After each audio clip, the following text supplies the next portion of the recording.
What's going on? What's going on? What's going on, everybody? Good evening, good evening, good evening. We're here. It's election night. What's going on? What's going on, everybody? We're here just to let people know everything that's happening when it comes to the elections. Election night. What's going on? What's going on, everybody? Here at Rob's Draft House. Myself, Jorge Vasquez. I'm going to jump in a second. I'll give it about 30 seconds to get everything rocking.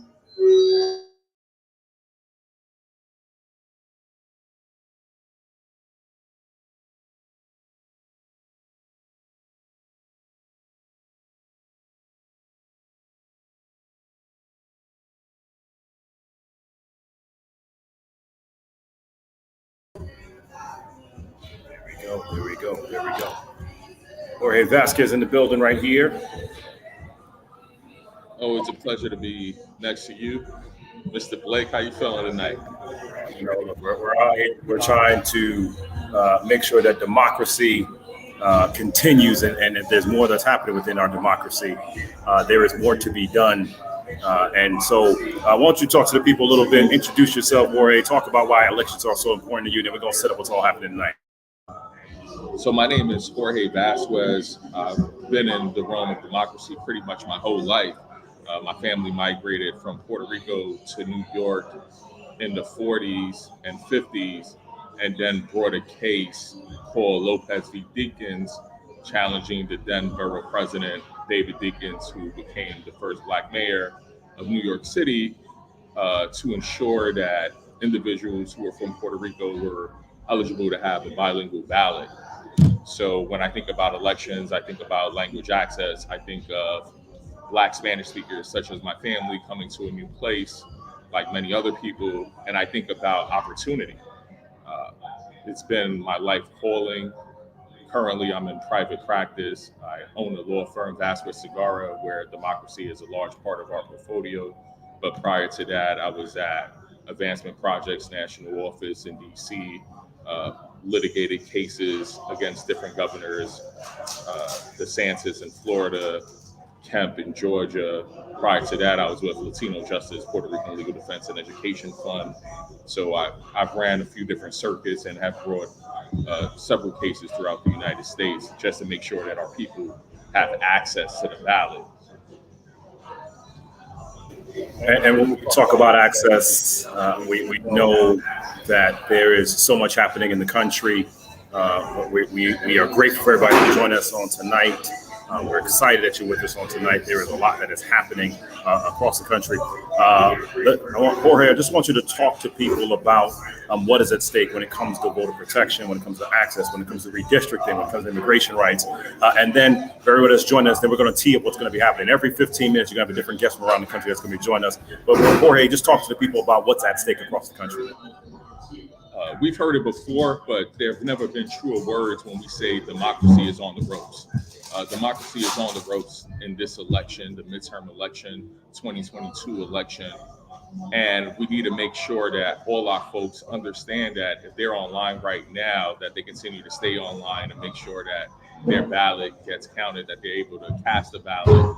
We also need to make sure that we have a future democracy. We know since 2016 and even prior to that, that there's been fear mongering at exuberant amount of numbers. We know that folks have been doing anything and everything in their power to limit our access to the vote. We saw what happened in 2020 when we came out, we flipped seats, we got a president elected, and after that, we saw that Georgia, they went and created voter suppression laws. We saw Florida, we saw many other states, we saw Texas try to do the same thing. What we see is that when black and brown folks come out and vote, that there's always going to be some kind of response. But I'm hopeful this election, millennials and Gen Zs are expected to be the number one voting bloc this election. And we know that young voters, particularly young voters of color, care about social justice, care about democracy, care about COVID recovery, care about securing jobs, care about immigrants' rights. I'll be remiss if I didn't mention that 10% of all U.S. citizens are naturalized citizens. So many individuals who will be voting, some for the first time this election, may have been born in another country and are U.S. citizens because they naturalized. So there's a lot of things at stake. We know that we just had a decennial census in 2020. The information was released last year, and that we're in a redistricting process. And what redistricting is essentially the divide of the United States, so that way we could secure power and making sure that every state has adequate representatives in the House of Representatives. And where we are today is election night. It feels good. We need to make sure that our Black and brown folks are voting. We need to make sure that every vote counts. But we also need to make sure that we set the expectations that for many elections tonight, we won't know anything. And we should want that to happen. We should want to make sure that every vote is counted, every ballot is counted. And if every vote is counted, every ballot is counted, then the likelihood of us knowing who won in every single state is almost impossible. So to just give folks their expectations, we want to make sure that we want every vote to count. Democracy works when we show up. It's looking good, these early voting numbers in different places. So we need to make sure that everyone who casts a ballot gets to vote. And so let's just tee this up here, what's about to happen right now, because there's a lot of moving parts that are going to be happening tonight. We're grateful for everybody that's still rocking with us. So first and foremost, because I know she literally is tracking things nationally, let's go to Raina Walters Morgan, one of our dear sisters in the movement who always rocks with us and making sure we're stemming up what's going on when it comes to voter protection in our country. Raina, just for what you can, just share with the audience what's going on across the country. What are you seeing? What are you watching? And Jorge, obviously feel free to jump in. Jorge is another one of the lawyers who care about justice. So y'all speaking the same language out here right now. But Raina, what's going on around the country right now? So polls have started to close in many areas of the country, but there are some places that are still voting. There are some places that have lines. And so I think the main thing is if you've heard of someone who's in line, they need to stay in line. Oh, you're good. If you've heard of someone in line, they need to stay in line. Because if you're in line by the time polls close, then you have the right to vote. So the other thing I wanted to note is that there are resources available. If you have questions about voting, if you know someone who had something happen and they want to talk about it with someone, they can definitely utilize the voter assistance hotlines, 833-336-8683, 833-336-8683.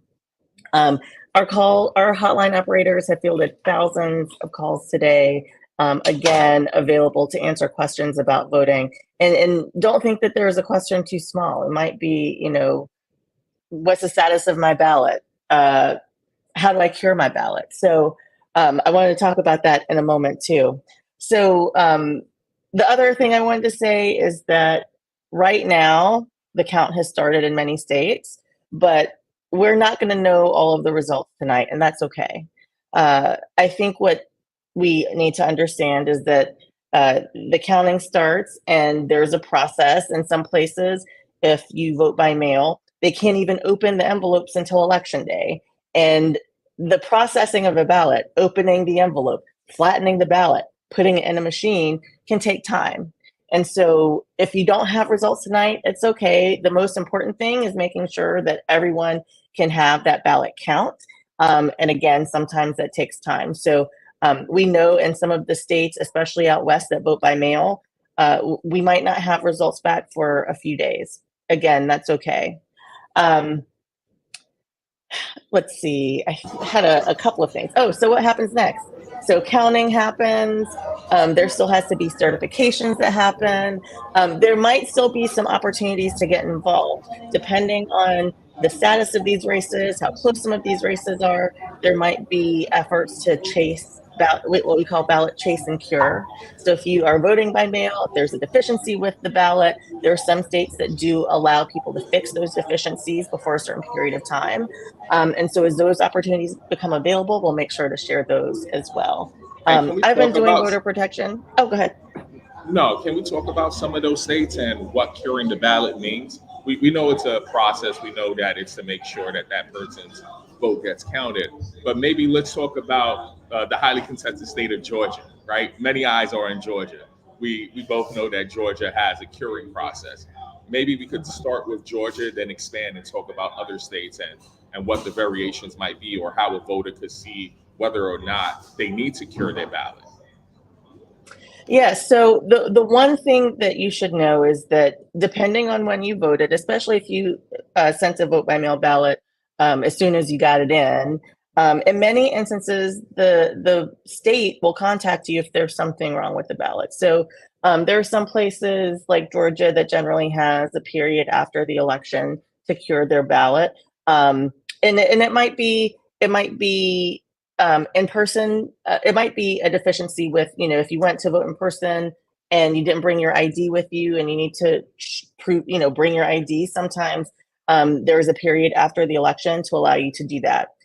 In places like Arizona, which is a heavy, heavy vote by mail state, if you were missing the signature on your ballot, that cure deadline was today. But if you have a signature on file and it didn't match what the state had on file for your signature, they might ask you to verify it. And you have several days after the election to fix that. So it depends on the state. Unfortunately, every state is different in terms of what can be cured. But in many cases, it deals with vote by mail ballots. And in a large majority of states, it deals with vote by mail ballots and things that might have been missing or wrong with the vote by mail ballot in terms of, a signature, something like that.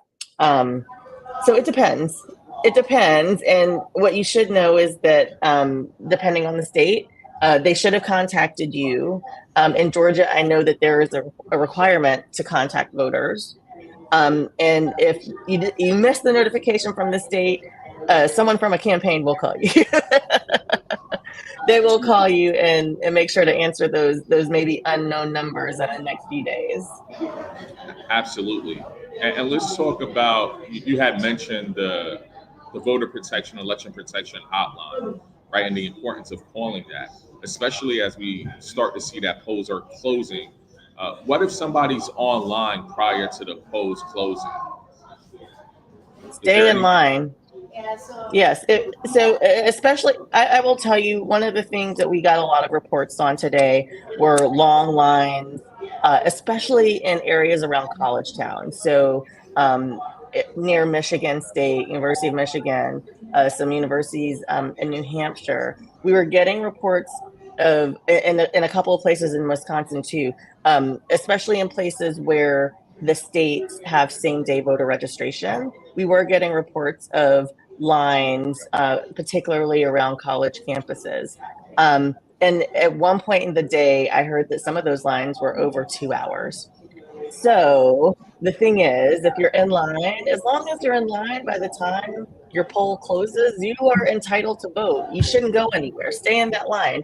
Maybe if you're fortunate, someone has come and offered you a bottle of water. We know we can't do that in Georgia, unfortunately, but in several other states, there are people who are prepared to go out and encourage people to stay in line and offer water or snacks to those people. But stay in line. If you are in line and the polls have closed, then you can stay there and you can stay in line as long as it's needed until it's your turn to vote. Great, thank you for that. We want to make sure if you're in line, stay in line. If somebody's calling you and telling you the line is crazy, stay in it. We need your vote. Every vote counts. We need to make sure that every vote gets counted.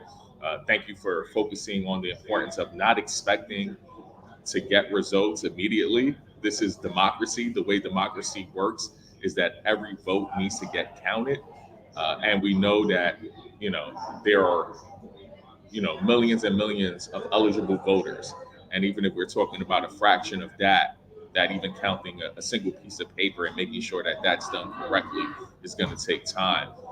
Certainly, shout out to all the poll workers, everyone who's keeping our elections going. We need you. We appreciate you. Uh, So They might still be working. we know they are. We know they are, because we know that what for folks who haven't done election protection or haven't worked on an election, the behind the scenes process when polls close is you got to make sure you count how many votes came in. You need to make sure that you're looking at the machine to see what the machine number is. You're making sure to see, how many people voted by paper ballot and what that reasoning was. And even that, whether or not there's multiple signatures required, usually you need someone witnessing from both sides, meaning both parties. So there's a lot of things that go into an election. But one of the things that I want to focus on is the importance of getting involved. It's never too early to get involved. We know that many of the things that happen on election day can be prevented if we were involved beforehand, if we were reaching out to individuals who were responsible for carrying out elections and letting them know what our concerns are, whether that's where to put a ballot box at, whether to have a polling site at, even what hours, if your state has early voting, for those hours to be. So it's important that we make sure that democracy is as inclusive as possible. But was there anything else that you wanted to say before we go on to the next guest? Just keep your ears open for some of the results that do come in, because again, who knows what's going to happen in Georgia? But if there is a runoff in Georgia, the work is going to start as soon as possible, because that runoff is right after Thanksgiving. So, we're all sort of watching to see what happens there. But again, just be patient. Know that democracy takes time, like you said. And if you don't know the results tonight, that doesn't mean that there's anything wrong with the election or the process. It just means that maybe there are a lot of people that showed up to vote and they're just trying to count all of them. Right now,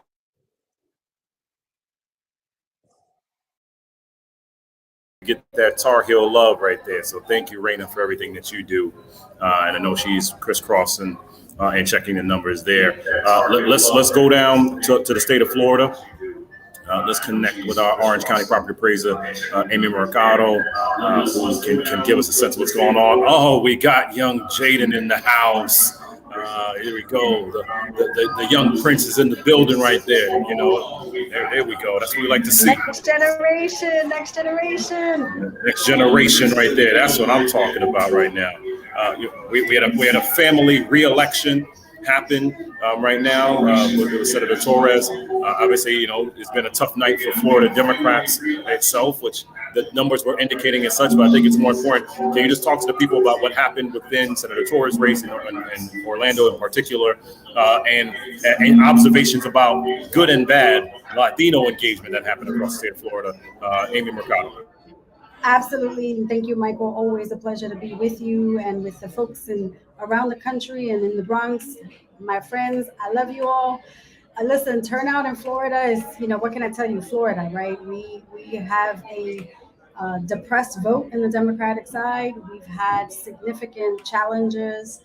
The turnout is not where we wanted it on a statewide level. We've lost quite a few races. Our state house is going to have a supermajority, it looks like. The state Senate is looking like it's losing 4 seats, so that's even worse. So they're going to have the House, the Senate, and the governor's race and the governor's mansion. So things are tough in Florida, but not forgotten, right? Because even in all of that chaos is bittersweet. My dad is State Senator Victor Torres, and for me, it's proof that if you put the time, the effort, and the ground game, you're going to win. He won by what's looking like almost 5,000 votes in a district that was redistricted. It was made redder intentionally. They've removed many of the Democratic seats that were his base, and in 2 different counties. And so again, it's every door counts, every vote counts. Thank you to so many people that have actually supported us locally and nationally to get those votes out. But unfortunately, as he goes back to Tallahassee and continues to fight, he's going to be fighting even more, because now he's going to be just 12 Dems versus the 16 that they had is what it's looking like. So, Tallahassee is going to be tough to deal with, but he's up for it. He continues to fight, and he will continue to be the voice for the people in his community.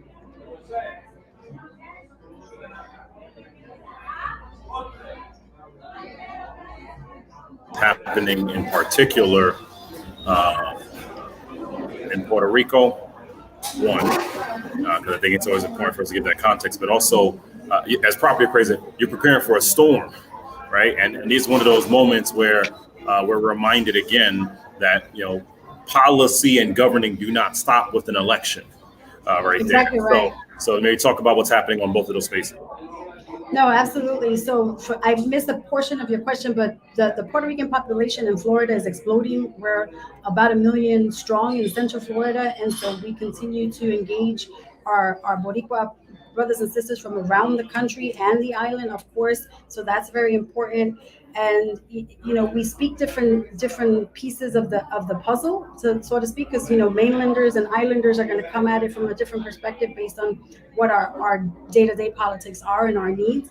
But once we get here and we understand the Florida landscape and the Florida politics, their engagement is real and it's loyal. So we just need to ensure that we continue to talk to people. My dad calls it belly to belly. That's what we need to continue, always belly to belly, and ensure that happens. And yeah, policy and the day-to-day doesn't end. We are in the middle of a tropical storm warning currently. We're preparing for Tropical Storm Nicole to affect us as of tomorrow, probably all day Thursday in Orange County, which is where I'm at. That's where it's going to, the eye of the storm is going to be here. And so we're engaging in all the things that we need to ensure. We need to, solidify our spaces, work our homes, ensure that folks have photos of their properties, lock up things that they need to lock up, and make sure things are safe, right? And get medication, get ice, get water, get their family members intact and in place, and still try to go do their civic duty, which is what was happening today. As they're trying to prepare for a storm, we're also trying to go and vote. So early voting and mail-in voting is always important, right, Jaden? Yes, definitely. And what about folks who are outside of Florida but might have family in Florida or family in Puerto Rico? How can we lend assistance? What should folks know about what's going on in Florida and the support that we might be anticipating? Yeah, the support both from a civic side and the actual physical pieces is always important. And it's learning the landscape is what I talk to folks. So for example, after Hurricane Maria, and I think you were part of that here, Jorge, you were still around, the folks always ask us, how are we going to get all the Puerto Ricans that are coming post Maria that are now going to be permanent residents in Florida, right? And not permanent residents as immigration status, they're naturalized citizens. How do we get them to engage? And really the bottom line is you don't want to come at someone who is really a climate refugee coming off the island and handling real life situations, asking them for a vote. You need to ask them, where are they? We're in that space in that time, and how can we support them at that moment in time to then engage in those conversations and be service oriented. And I think that's actually what's helped us as a family. It's helped my dad, and it's about the service to the community first. Yes, we're elected officials. Yes, we need your vote. Yes, we're going to ask for your vote, but there's a time and a place and there's a purpose for it. What has been one of the biggest challenges with mainland and islanders as it relates to just the process of voting, right? Because in Puerto Rico, we know that individuals never lose their right to vote. And in fact, we have individuals who are incarcerated who vote. And a horrible turnout for folks who don't know on the island would be like 90%. If you have a 90% turnout in Puerto Rico, something went wrong. Right. And we know that we had the passage of Amendment 4, but maybe you could take us through that landscape next. What is Amendment 4? What did it change? And how does it impact our folks from Puerto Rico who are now in Florida and Central Florida? Yeah, absolutely. Amendment 4 for us was allowing folks that had been incarcerated, have done their time, have paid their time and space and dues back into society and be able to vote. And I can tell you that the Republican legislature has done everything in their power to negate everything that the people actually wanted, and including the vote for Amendment 4. And DeSantis, as a matter of fact, this year created this entity that are now going after ex-felons that were legally registered and actually voted because they told they could. And so there's a whole intentional aspect behind voter suppression and voter just negating it altogether. From a Puerto Rican perspective, turnout in Florida, like right now, I'm looking at raw data. We barely make a 50% turnout total from both, Republicans, Democrats, Independents, and that's a big difference here from the island. But we also have our party structure is different. The island party structure is very specific, and a lot of it is based on the status of the island, where here it's party driven. And if you are not a registered Democrat or Republican and you tend to be an NPA, non-party affiliate, or independent voter, you don't even see the same people on the ballot. And that's a significant amount of education that has to happen, because now you're coming from any location, but from the island, you come to the States, you come to Florida, and you're expecting a different process.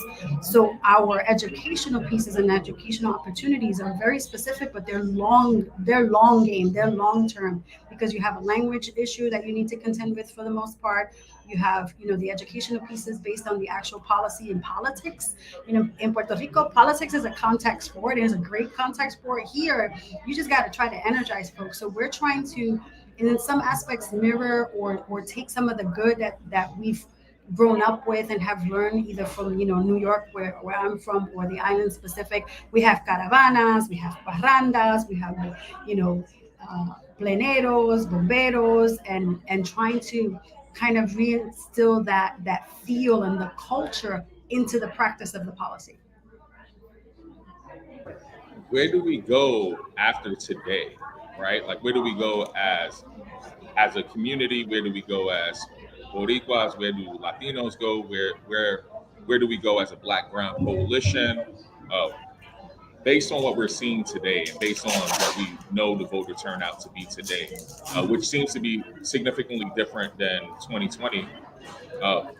What what's the learning here, right? Like, how do we? Yeah, it all depends on what lens we're looking at. But we, as a Black and Brown community, have to really understand that they've been attacking us intentionally to divide us, and so we need to have a very specific, concerted effort and attention to getting us together, developing these coalitions. One of the main reasons why I absolutely love the idea and the fact and the work that Michael's been doing around the country, and our KAIROS concept and the conversations that are happening, because it is bridging those two, right? And intentionally taking it around the country. And the other piece to it is that Latinos also need to understand that the folks that are making the decisions are not, and just because there are other Latinos in the mix, are not necessarily doing it for the Latino community. There's a different play here, and party politics in Florida is real, and party politics in Florida is the way that we need to work for and work through. The Democrats have to take a really hard look introspectively and figure out what's next, because what we've been doing all along is not working. And what do you think? What have you heard from younger voters? We know that Gen Zs and millennials are expected to outdo baby boomers and be the largest voting bloc. You're an elected official. Your father's an elected official. What are we seeing? What are we hearing? Absolutely. So the next generations, actually the two generations, so the millennials, the younger millennials, and Gen Zs, collectively, the messages are different. And what I'm hearing from, thankfully, I have young millennial children, and they keep me fairly young.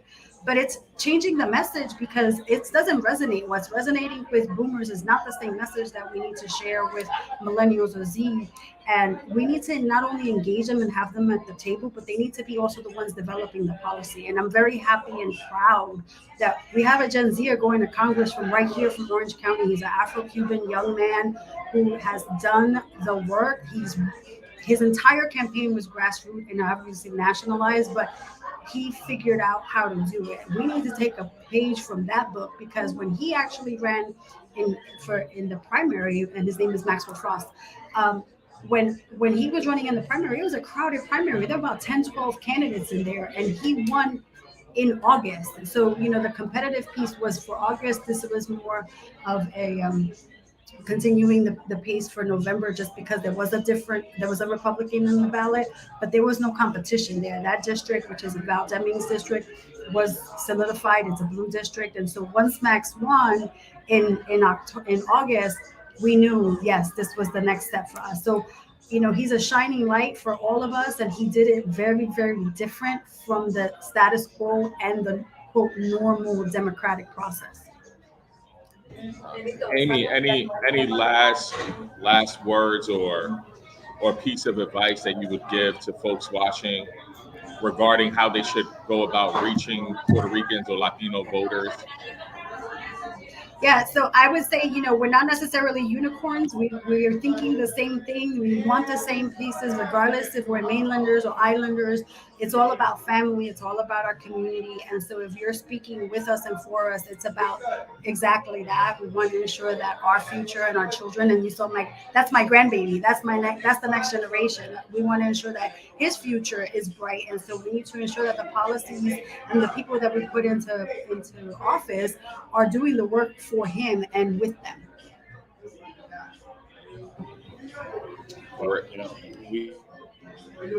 We do all day, every day. And of course, for showing love in the way that you are all the time. You were to take some time. So I'm grateful for you, Amy, and balancing out family time while also trying to save democracy. So thank you for being with us tonight. Bye. Let's keep this party going right now. Tom Banya, I know you're crisscrossing the country virtually, if you will. But let's go to Tom. Let's queue up Tom at this time because there's a few things that are happening right now in the elections itself. Tom, talk to the people about what's going on. Let's ISO the Tom so Tom can give us an update here. Hey, yeah, thanks, y'all.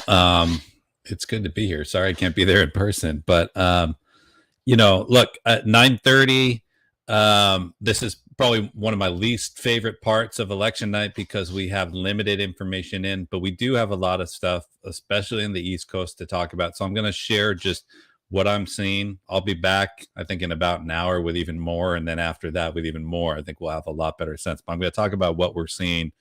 I think first thing, just top line, and it is very early, but look, to the extent that there was an expectation that polls would close and we would see huge Republican margins, the red tidal wave, as people were saying. A lot of people, I think the closer we got to election day, and even during the day today, for those of y'all who are following it, we're seeing lots of reports of heavy Republican turnout and bad Democratic turnout in Virginia, Florida. Obviously, the Florida results in many places don't look great. But Virginia, let's start there.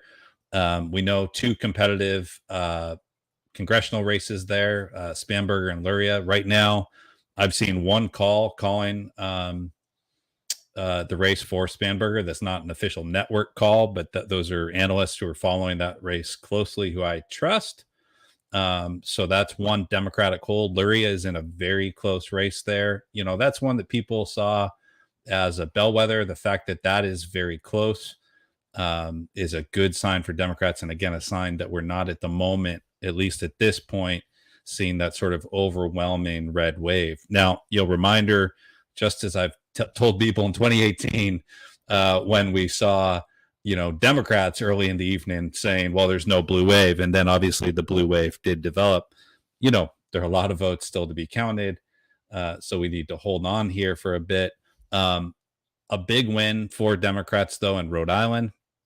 Rhode Island, 2nd congressional district. This is a district that the Cook Report, who I respect very much, they do a great job with this. Cook Report had that as a lean Republican seat. That seat has just been called for Democrats. So obviously, again, a sign that, at this point, this isn't an election where Republicans are just coming and sweeping every competitive race. They're not even, as a matter of fact, now we can say winning all of the seats that were considered to be leaning their way, because the first one to go has been called for Democrats. Senate races, I've been spending a lot of time following the Georgia results, as I imagine many of us have. At this point, if you look at the top lines, very close. For those of you who follow Georgia races, and I think we all did, certainly 2 years ago, between the general election and the two runoff elections there, you sort of know the pattern. The vote goes back and forth. So we're in the pattern where a lot of the early votes have been counted that were better for Democrats, that gave Senator Warnock a pretty big early lead, 5-6 points. Now we're seeing a lot of the more rural counties come in, and that's closing. I would expect that we'll actually see in the count, we'll probably see Herschel Walker go up at some point. I would not panic about that. You look at Metro Atlanta, there is still a lot of votes out. What I'm looking at is the counties where you've got 100% reporting or close to 100% reporting. There are a lot of rural counties that are at 90, 95% or 100% of the votes reporting at this point. And what we're seeing fairly consistently in those very small rural Republican counties is that Herschel Walker is running about 2 to 3 points behind President Trump's number. The reason that I compare to President Trump's performance is, as we all know, that 2020 race was about as close to a 50-50 race as we've gotten in Georgia. So we know that, look, if either candidate is running ahead of their counterpart there, it is a good sign for them. That doesn't account for turnout differentials. If Metro Atlanta is a smaller share of the overall electorate than it was in 2020, then that makes it a little bit easier for Walker, and he can afford to run behind. But if Metro Atlanta comes in bigger, and again, that's where most of the votes are still out, then things look good for Reverend Warnock. Important to keep in mind there, that is a race where if no one gets 50%, that goes to a runoff first week of December. So that's one to watch at this point. But again, to the extent that we saw polls suggesting that Herschel Walker was beginning to run away with that race, remember the hot mic moment, that's not happening at this point. It's a very close race with about 2/3 of the votes counted. Last one that I'll touch on here is Pennsylvania Senate race. And at this point, there are a lot of votes in, but almost all the votes that you're seeing in Pennsylvania are mail votes. That doesn't mean it's all of the mail votes.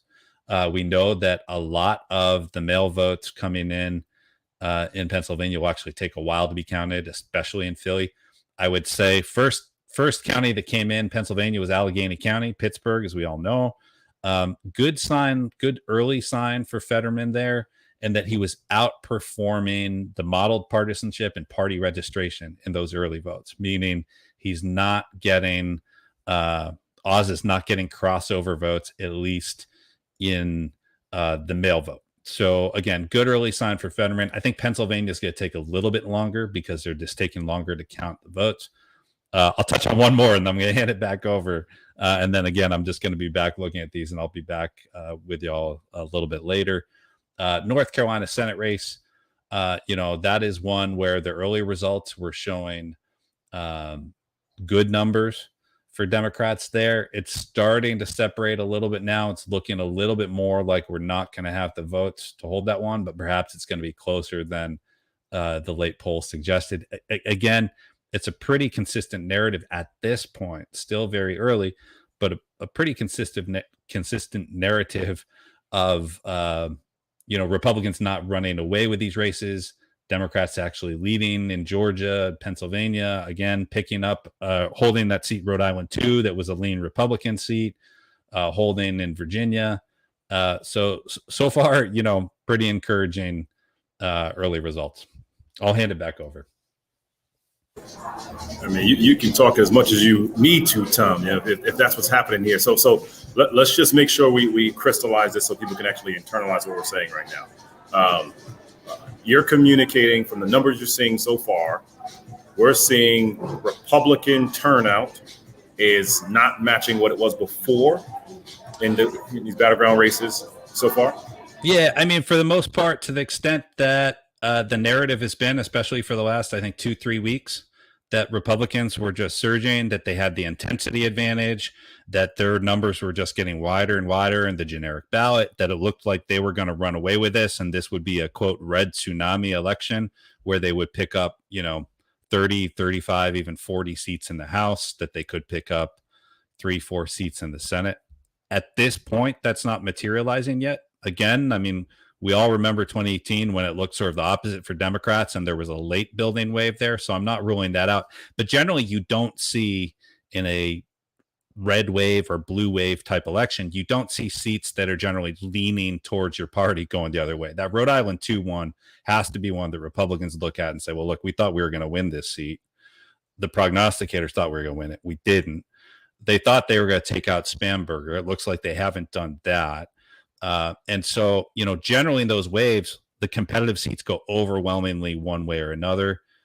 At this point, that doesn't seem to be happening. It's not even necessarily, to your point, that Republican turnout doesn't look good. It does look like Republicans came out. It just looks like Democrats were rising to the challenge and coming out too. I will say, just the last point on that, I've been saying for a while that I don't think this will be as nationalized of an election as we've gotten used to in the last 2 decades. And it seems to be looking that way, right? Where we've seen Democratic turnout in Florida that frankly doesn't look very good, but in other parts of the country does look very good, in areas where Republican turnout doesn't look as great, and they're not getting crossover votes. So there's less nationalization. Look, Republicans ran an extremist slate in a lot of these states, and I think they're paying for it. Well, before Tom, you jump, I know you're going to be back on the 30s. We have the next speaker that I believe her, and I'm clearly being sarcastic right here because she's the one that connected us. Amy Chapman out of the great state of Michigan is our next speaker right here. So I figured, but before we let Tom drop off right there, we got to, this that family feud political edition right now out here. But just wanted to create the space to say thank you to both of you for how you're helping save democracy. And too often it's the data, it's the numbers, it's the reality in these races that we're not paying attention to. And both of you are doing that incredibly, and I'm incredibly grateful. I don't know if Tom wanted to say something to Amy. Amy, say something to Tom before I turn over to Amy. I just can't wait to hear what Amy says, because I've been sort of going from east to the middle, and Amy knows this stuff better than anyone. So it's Amy, it's great to see you. It's always good to see you, Tom. Always good. And I like the map behind you. Looks like Wayne County. Yeah, you're one of the few people who know what that is. Yeah. Amy, talk to the people real quick about Michigan. Sure. Okay. And how are we feeling? How are we doing on what's all happening right now? There's probably less than 10% of the vote counted. One thing that's really interesting is, even though polls closed almost 2 hours ago, thanks to a law that was passed in 2018 allowing for election day, same-day registration, on campuses right now, there are 2-hour lines to register to vote, and we're trying to keep people in line. And my son is a college student. I'm like, these people couldn't figure out they could have registered before today, but they're college students, so that doesn't happen like that. And so that's happening at University of Michigan, Western University, at MSU, which to us is a good sign. The other thing that we've seen in terms of turnout numbers that have been stronger than our model was suburban voters.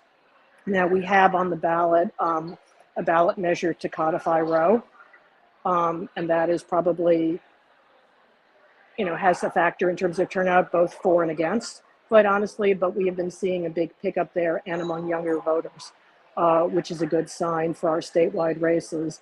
One of the races we're watching that I just want to mention, and we're probably not going to know till tomorrow, is for our state Supreme Court, which is so important, and we were able to get control of that last cycle, that we are trying to elect the first African-American woman to the state Supreme Court here, KAIROS, and hopefully we'll be able to do that and take out an incumbent Republican.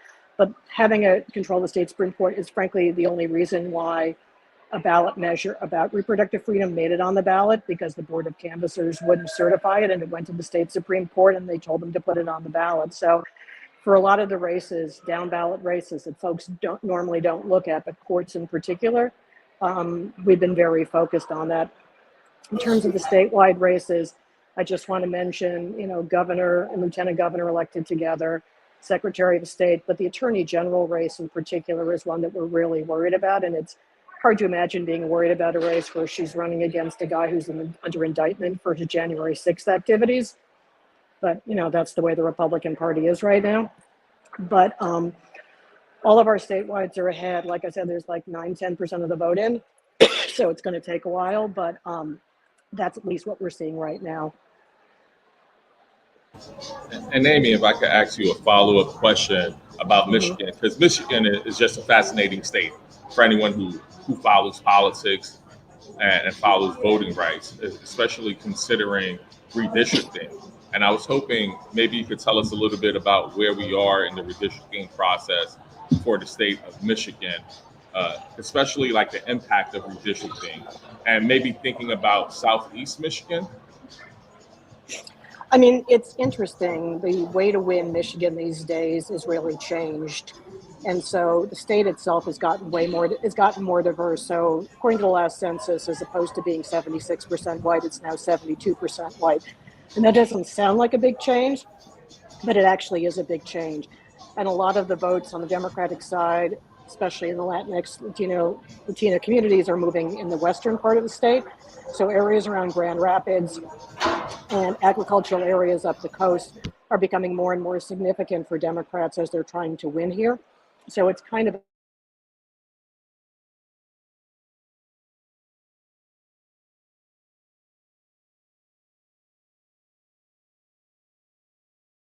hard on that. So I don't know if that answers your question, but that's some of the stuff we've seen here.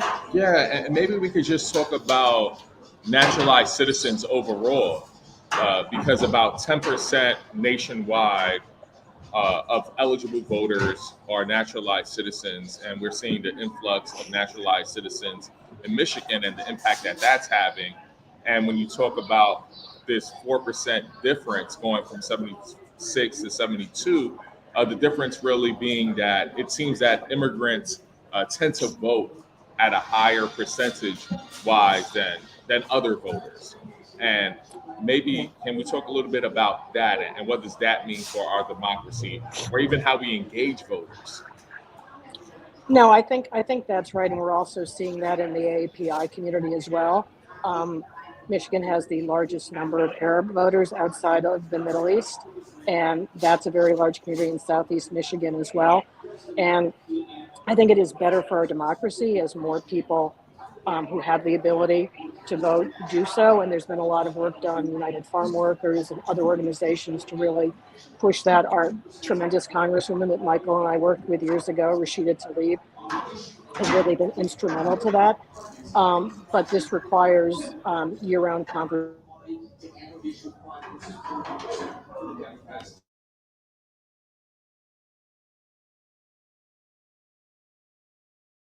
Sure that happens.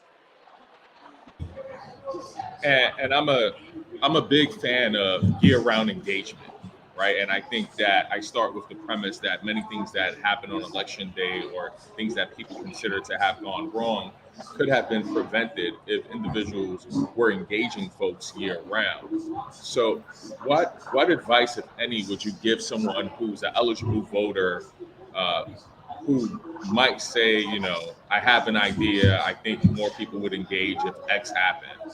If you were in Michigan, to Michigan voters, how should they go about engaging democracy year-round? There is work being done in their own communities with other groups that are happening right now that have really been engaged post-2016, and there's any number of them on any number of issues, on multi-issue, multiracial work.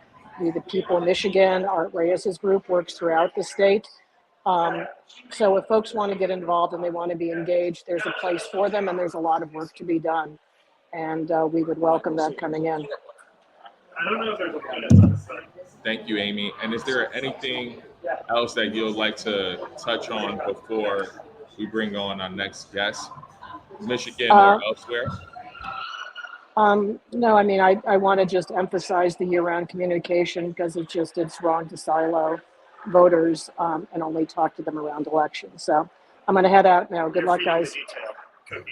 Okay, sounds good. Thank you very much, Amy. Okay, thanks. It's been a pleasure. Thanks. Thank you. Bye. We're grateful for everything that's happening right now. Let's keep this party moving and going right now. Quentin James, can we go to Quentin James at this moment? I know he is literally crisscrossing the country virtually right now. But Brother James, thank you for your leadership as president of the collective. Talk to the people about what you're seeing with Black turnout, so that we can say to folks, relax, breathe, calm down. I'm right about now. Yeah, I've been having a really good day today, Michael, and thank you all here at KAIROS for what you're doing. Because we had early vote numbers, this morning. What we saw is that Black turnout is actually at par with where we were, maybe a point or two below where we were in 2018 from early vote. And that varies state by state, right? We saw Black turnout increase from 2018 in Michigan, in Georgia, in Wisconsin. And so I think for some of these Senate races, we got to wait and kind of be patient, let every vote be counted. But, the question I'm really, kind of stuck with is like, where is this red wave, right? Even if Republicans do well tonight, I don't think it's going to be at the level in which they were kind of projecting in the media. We know from history, right? The average seat loss is like about 28 House seats and about 4 Senate seats for whichever party is in control of the White House in a midterm. And we're just not seeing that play out yet. Now, people are still voting right now. Let me be clear. Votes are still being counted right now. So we are in no way kind of counting our chickens before they hatch. But I will say, Black folks turned out. Black folks showed up. We should be proud of that. We should be happy about that. And that's in spite of, a ton of suppression efforts from the other side. And in spite of, I think, a lack of investment from enough of our partners to really engage the Black voters. And so we feel good about where we are. We know there have been some historic races called already. Wes Moore being elected the first Black governor of Maryland, a tremendous and huge accomplishment. Flipping that seat from Republican to Democrat is huge. We also saw Maxwell Frost being elected down in Florida's congressional district in Florida 10, I believe.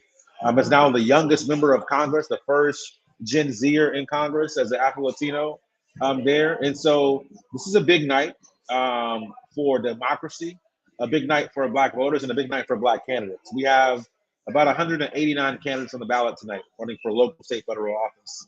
And so we're watching very closely. We know we've lost some big races tonight as well, whether it be Val Demings out in Florida or Chris Jones out in Arkansas. But again, amazing candidates who raise record amounts of money. And so we're proud of their work, and we have a lot to build on moving forward. And so far, it's been a good night. We want to wait, again, to hear about the Senate race in Georgia, North Carolina, and Wisconsin. About some of the governor's races still outstanding as well. But I actually feel okay. I feel good about where Black voters and where Democrats have gotten us to this point. To still be in the race, to still be competitive. There's certainly a moment that's happening right now where people are they're freaking out unnecessarily. Let's just say that. And I understand they're not in the weeds the way the three of us are, and saying like, hey, relax. And I kept trying to tell people it wasn't until Saturday 2 years ago that Pennsylvania got called, right? And so, Quentin, just is there a race around the country where you're looking at right now, you're saying, you know what, I see something happening here that indicates not just that Black turnout is good, but that we're going to be okay in the grand scheme of things? Yeah, I mean, I'll talk about Wisconsin. We saw Black turnout again high for early vote, higher than it was in 2018. But we've seen young people, right, turn out at a tremendous rate, both during early vote, but also, again, another kind of hopefully democracy saving tool that we have today is voters could vote in person today on election day and cast their ballot in a state like Wisconsin. And so again, we're not in any way counting our eggs before they hatch, but this race is supposed to be done, right? It's supposed to be over with. And I think we're gonna, be counting votes for the next couple of days there. And so I think for us to be that competitive in a state like Wisconsin, right, which is less than I believe 12% Black, or if not less, I feel really good about our opportunity tonight. The state that I think people are freaking out about, that I want them to kind of pause, is Nevada. This is the first year Nevada offered 100% vote by mail. So every voter was mailed a ballot in Nevada. And so many of those folks have voted already, but by mail. And so people are like looking at the turnout today, oh, it's so heavily Republican.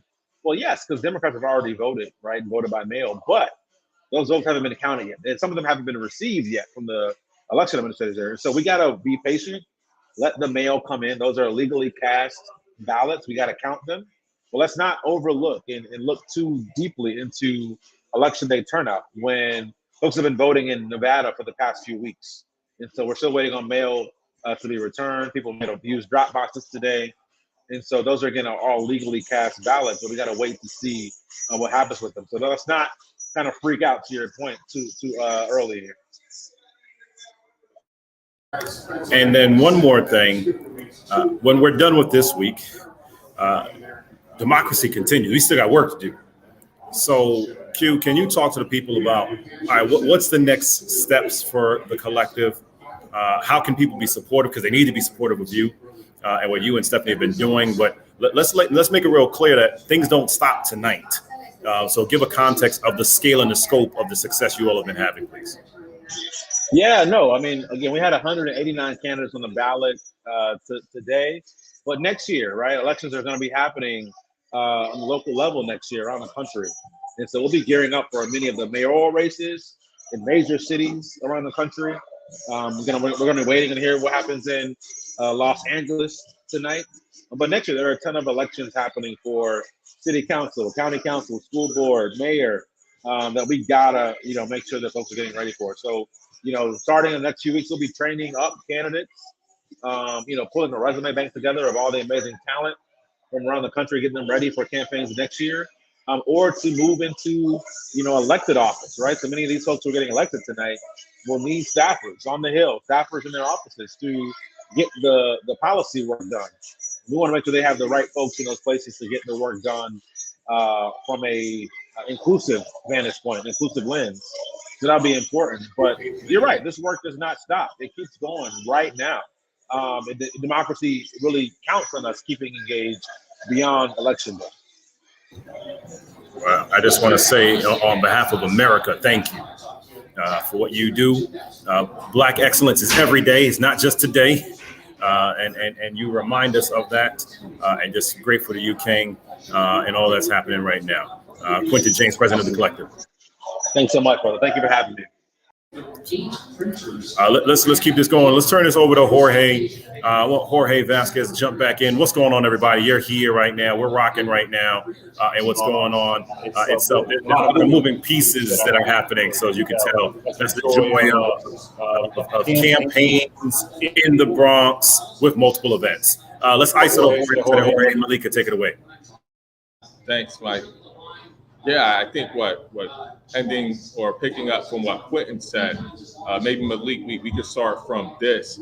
What should we look forward to with regards to Gen Zs and millennials and the voter turnout there, specifically amongst Black and brown communities? Because we know when we look at the demographics, the largest racial groups within those demographics are Black and brown folks, right? It's the first time where we're talking about 18 to 25, and the biggest voting bloc is not a white man, right? And what role does that play in our democracy?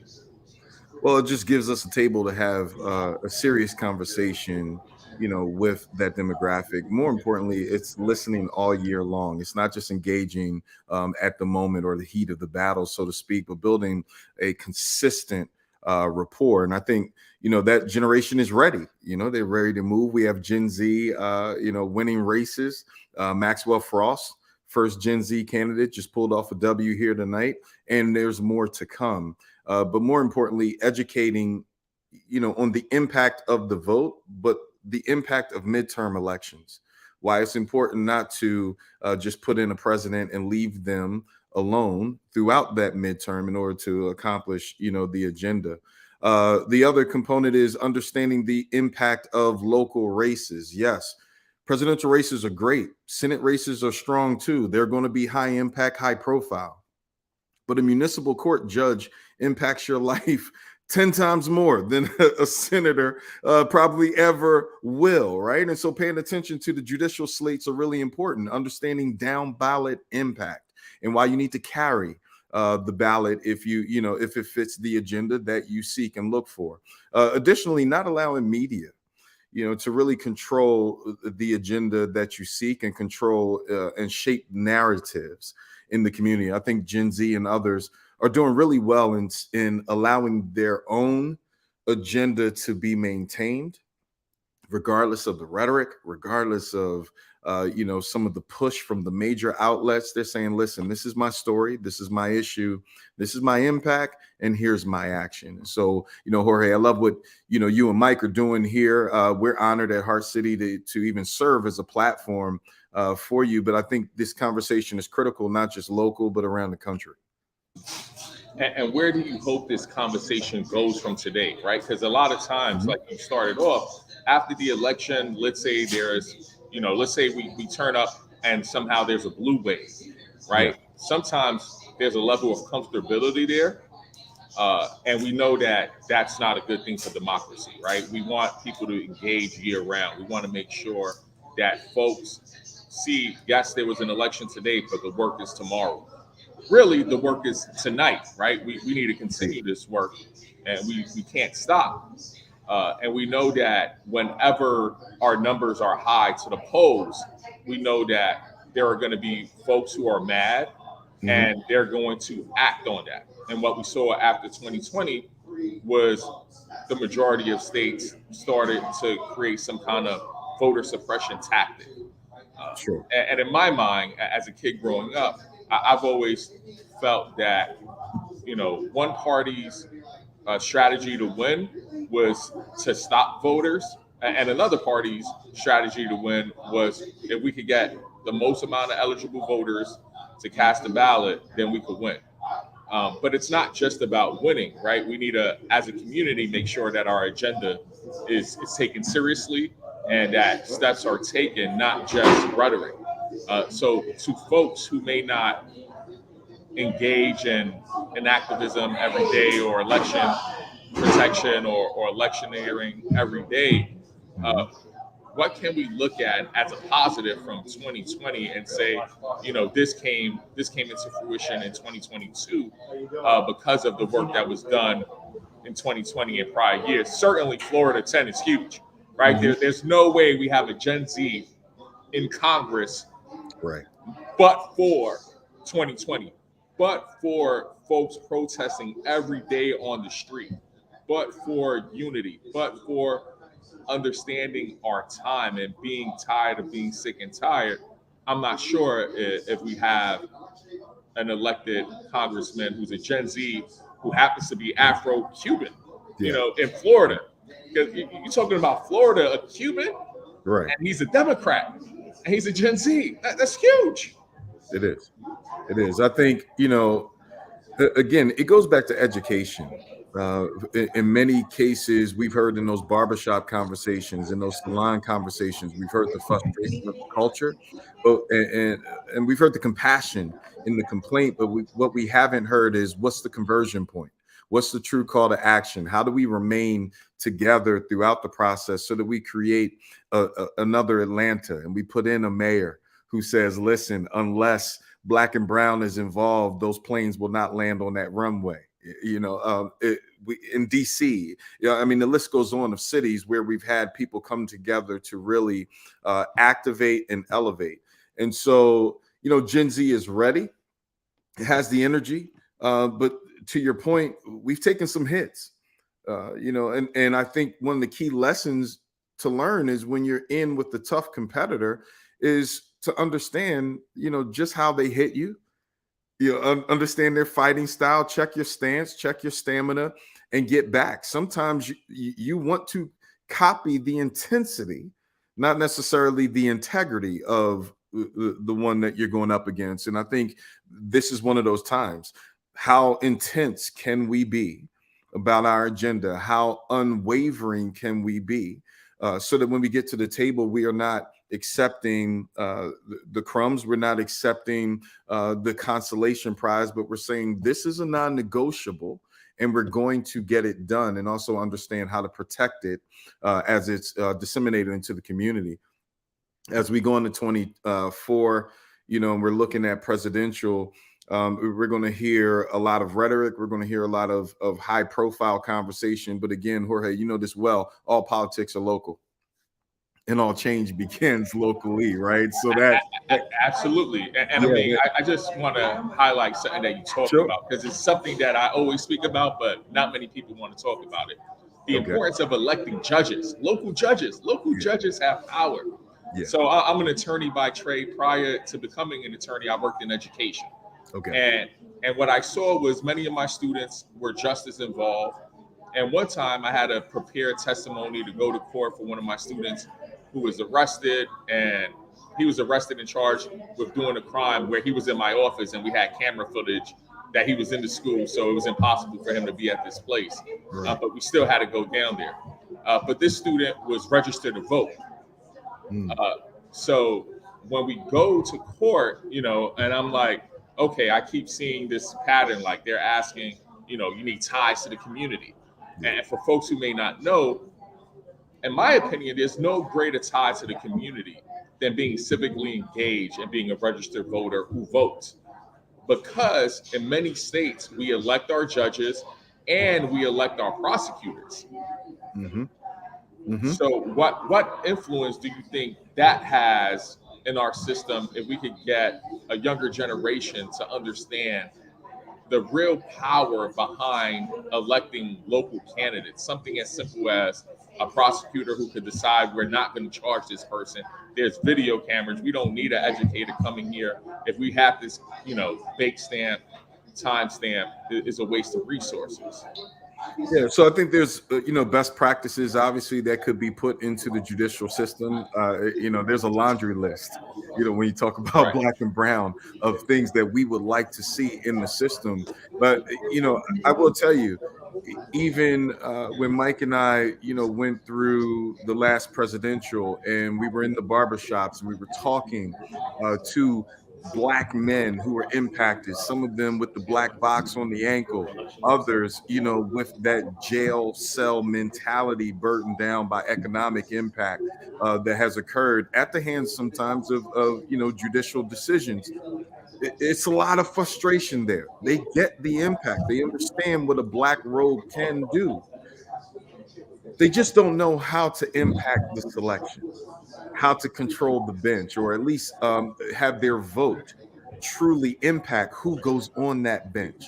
And to that end, that's where that education comes in. And so when we're talking as a party, or we're talking as an advocacy group, it's really let's get biblical with it, right? Being all things to all men so that you may win them for the cause. Being able to come into a barbershop and say, listen, this is your situation. I know I came in here for this top level issue, but let me also talk to you about what municipal court judges can do.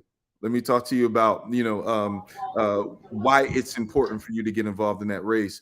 The other scenario that we have is high school. We cannot, and I think we miss a great opportunity to not go into high schools and talk about what you can do to impact your community through voting, but then more importantly, what track you can take. There was someone there, I'm sure, Jorge, who came in and said, listen, young brother, I think you would be great in this space, and let me mentor you and get you along the way. Some of the greatest conversations we're going to have is with those men of true timber who are firm foundation in our communities, who can really sit and talk to the youth and really get them on that path. Mentorship, voter education turns that vote around and turns that 1 into a 3. It turns that 2 voter into a super voter, right? That's the conversion. It's not going to be the handbills this time. Yeah, no, I couldn't agree more. And I would also add the importance of making sure that we're including our formerly incarcerated folks. Right? Absolutely. Many of our most brilliant minds are either in the military many times or incarcerated. And for better or for worse, both systems disengage people. But as someone who has several relatives who are formerly incarcerated, I think the importance and the lessons learned, at least for me growing up, was that a system is a system. And many of the systems in place, especially when you're talking about governance, prisons generally are ran by a state or they're ran by a government entity. And the process is the process. The state constitution, the federal constitution, all these things need to be followed. And many times it's those folks who could tell you, what's wrong with the system. When I look at the US's budget and when I look at many states' budget and I see how much it costs to incarcerate someone, and yet we don't seek their advice, we don't seek their counsel on how those monies are being spent, it makes no sense to me. I would never go to a financial advisor who's just losing my money in my portfolio. So why would we invest in a system where our return on investment could be a beautiful community, meaning the person comes out, they're a member of their community, they're giving back, they're mentoring. Many times young folks would relate more to someone who looks like them, who may have outward adversity versus maybe folks like me, you, and Mike walking into a barbershop and talking with folks without learning what our stories are. So what do we do to make sure that folks who have been traditionally marginalized, namely are formerly incarcerated or folks who are incarcerated, understand that their voice is just as important?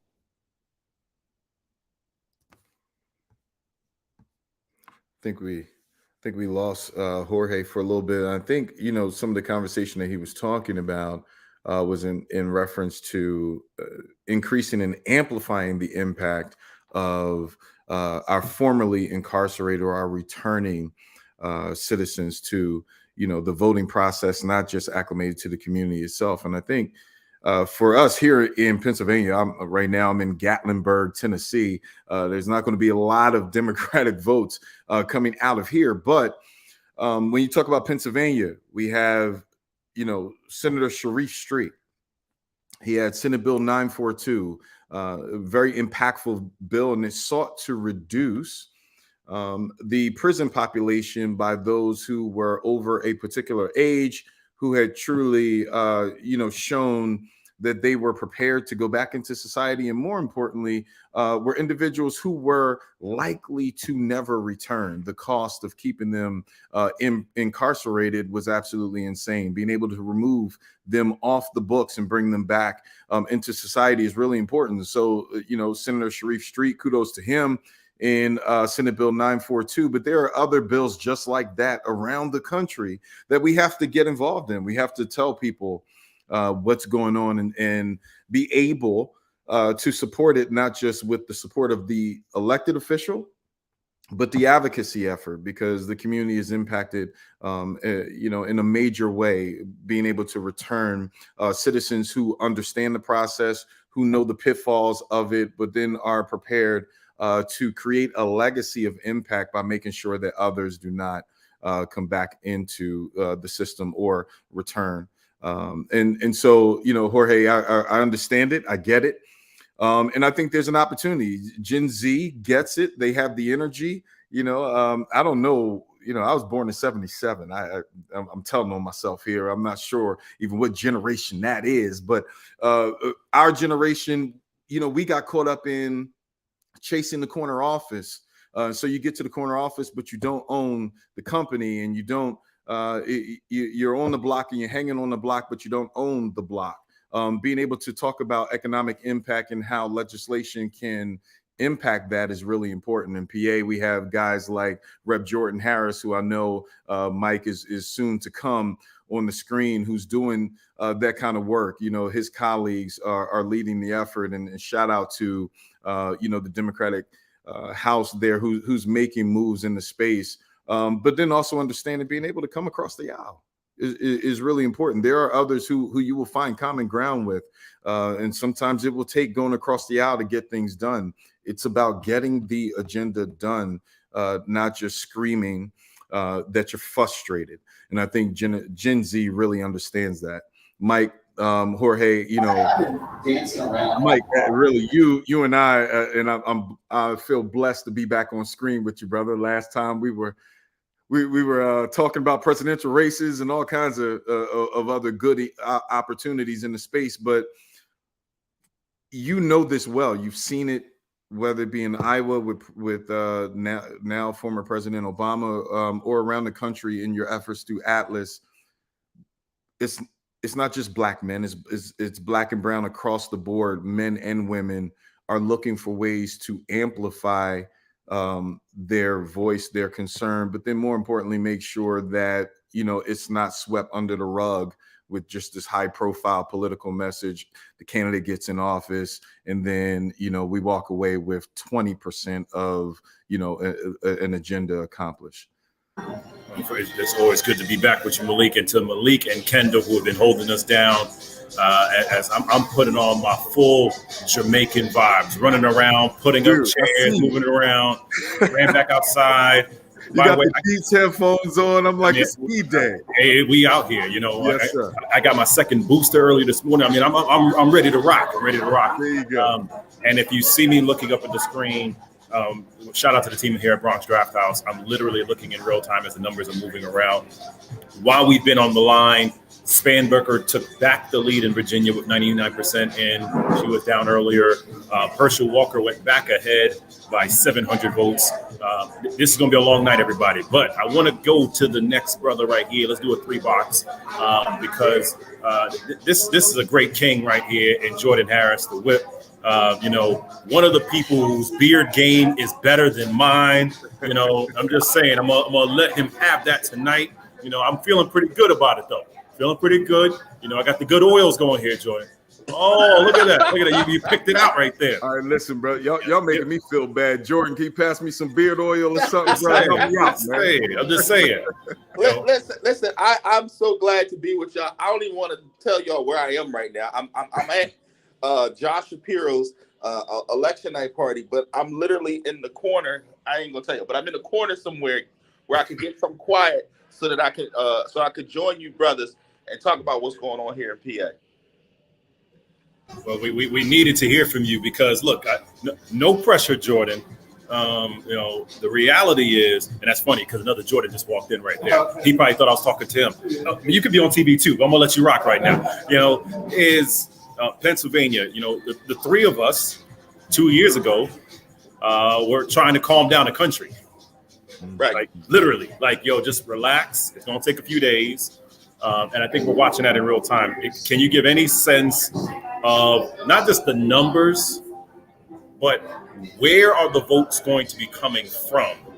So that when people are internalizing, they're like, okay, now I have a sense of why we're feeling better. And even Chuck Todd a few moments ago, he straight up said, he's like, look, people keep talking about a wave. I'm not seeing that coming. Right. And it's hard for someone that's watching this. They're like, well, it looks like they're winning everywhere. Well, because they don't know what's coming. So, Jordan, give us some context of what's happening right now. Yeah. So, I mean, in Pennsylvania, in Philadelphia, I can tell you that driving through my district, I saw very high turnouts in the city of Philadelphia. A lot of people coming out. We're looking at approaching 2018 numbers, which I think is good. But I think also when you look at these numbers, you have to understand that a lot of Democrats are voting by mail. So a lot of the numbers that we may see tonight are going to be folks who showed up today. But across the state, you'll see that a lot of Democrats will come back tomorrow and later on because a lot of Democrats just quite honestly voted by mail. I can tell you in the state house that we've already called 2 open seats for Democrats, Arvin Venderkat and Mandy Steele out in Allegheny County, which is a good sign for us, as well as one of our state senators, Lindsey Williams. They've called a race for her, which is a good sign. I think I saw one outlet is calling the governor's race for Josh Shapiro, and the numbers that I see look good for John Fetterman for the United States Senate. So, look, it's going to be a long night. There's a lot still going on, but I saw really good numbers in Philadelphia, and quite honestly, good numbers out of the city of Philadelphia is good for the whole state. Hey, Mike, can I jump in real quick and ask Jordan a question? Absolutely. Jordan, and I could tell folk, firsthand, I've seen your work over the years, immensely impactful. The previous conversation was about the now and the next. Today is happening. If you didn't vote, look, it is what it is now. We're here. But talk about the next, because there's tons of work that you've been doing, you and the colleagues in the House, around making sure that there's a current and consistent conversation with the community. And I think a lot of times that goes lost in the high profile back and forth that happens with national media pundits, but you're on the block, you're on the ground, making sure that individuals are heard across, the city. So can you talk about just some of the work that you're doing and the colleagues are doing in the city, and then what you're seeing even across the state with other colleagues, or maybe even across the country? Well, the truth is, Malik, I think what you're seeing is that a lot of millennials, a lot of Gen Zers, we just need results. Like the rhetoric and the talk and the commercials, all of that stuff is cool, but like we got folks who are really out here struggling to feed their families, and a lot of them are turning numb to the political spin and talk that we hear. So for me, one of the things that I've been trying to tell my colleagues is at the end of the day, results matter. You know what I mean? Being able to be in a chamber and get results done, whether you're in the majority or not, is paramount for us to get more folks involved in the process. And in addition to that, we got to start having messages that are directly to folks that we're trying to target. I've said this and I'll say it again. I think at a national level, we're forgetting about black males like me who are just average dudes from, like, I'm an average brother from South Philly with a full beard. Like, you know what I mean? I still put on a hoodie. I still put on my polo sweatsuit. Every now and then you might catch me in my neighborhood bar drinking Ciroc. Like, I'm an average black dude from South Philly, right? Yeah. And a lot of times we're too much Starbucks and not enough Dunkin' Donuts when it comes to brothers in the neighborhood who just want to hear their elected officials talk to them, talk to their pain, and talk to their current situations. So for me, regardless of what happens tonight, I think what we have to be cognizant of is that if we want to really see win and gains, it's going to come from actually addressing issues that everyday black and brown folks are seeing in Philadelphia, in Georgia, in Florida, in Michigan, and all over this country. I think that is really where we're going to see some serious and significant gains. Indeed. Jordan, can you just talk to the people again with Harris, for those that are watching us on Heart City YouTube and on Facebook? Again, just give people context about Pennsylvania. I'm looking at the numbers in real time here. It shows that Fetterman is ahead, but we got a lot of time left. What are you seeing with that race? And again, what are some pockets outside of Philly that we should be looking at? You're like, you know what? That's an indication this is going to be all right in Pennsylvania. So you got to look at Philly's turnout. If Philly has a significant number, I'm going to say over 45-50% turnout, that's going to be good for Fetterman. If significant folks voted in Philadelphia, if that's for a significant number, John Fetterman becomes a United States Senator. But you also got to look at places like the Lehigh Valley. So like Lehigh County, Luzerne County, like you got to look at those places to see those numbers as well. If those numbers are at 2018 levels, John Fetterman becomes the next United States Senator from the Commonwealth of Pennsylvania. So, like I said, I was in the streets today. I was at polling places in my district, and I'm seeing some polling places with 70+% of the folks in that division coming out to vote. That bodes well for a person like John Fetterman. So that's what we're looking at. Also, I would look at how close Fetterman is to Shapiro. I think everybody assumes that Shapiro's numbers will be better than Fetterman, but if Fetterman is anywhere close to the Shapiro numbers, then that means that we're sending another United States Senator to Congress. But I gotta say this though, shout out to the Black sister Summer Lee, the first African American woman to be sent to the United States Congress from the Commonwealth of Pennsylvania. She is my colleague in the State House currently, and she is going to be a member of Congress. She is my sister. She is my friend. I can't let this night go by without talking about history being made by Summer Lee.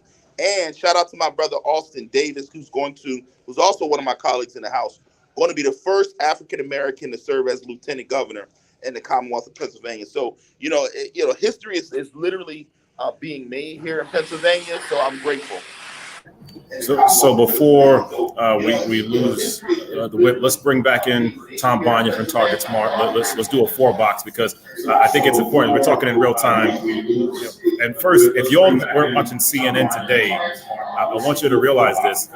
At the bottom of the scroll in the ticker, the entire day, the data they were referencing was Target Smart. I saw the logo there, Tom. That was a nice little strong humble brag that was happening right there.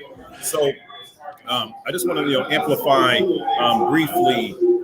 What are you seeing right now? Latest in the numbers you're seeing, Tom, would be helpful across on our battleground state. Yeah, real quick. I mean, when I was on 45 minutes ago, I was saying, look, it's early, and like, if there is a red tsunami coming, I'm not seeing it yet. And obviously, again, hold out. We don't know. We don't want to be too fast here.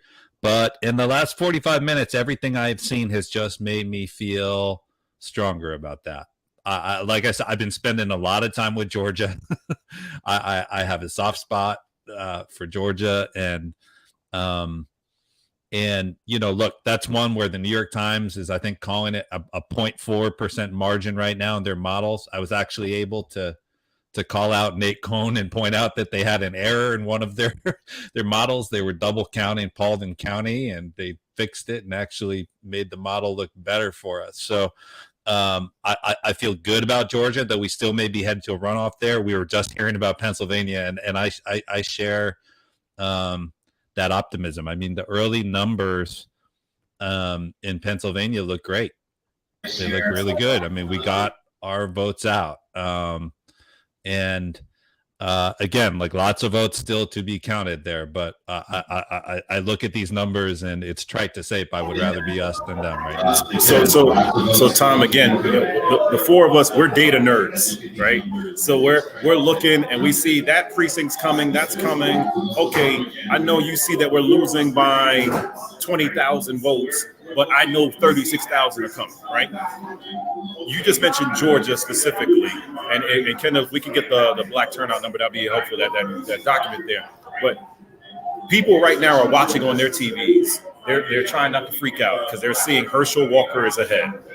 And you're saying, you know what I see coming is demonstrating that Warnock's going to be fine.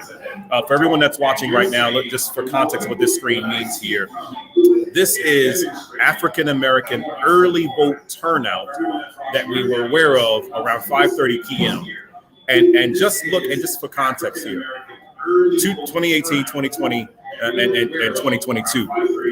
Pennsylvania was a 4,000 people, black folks, in 2018, 71,000 as projected now.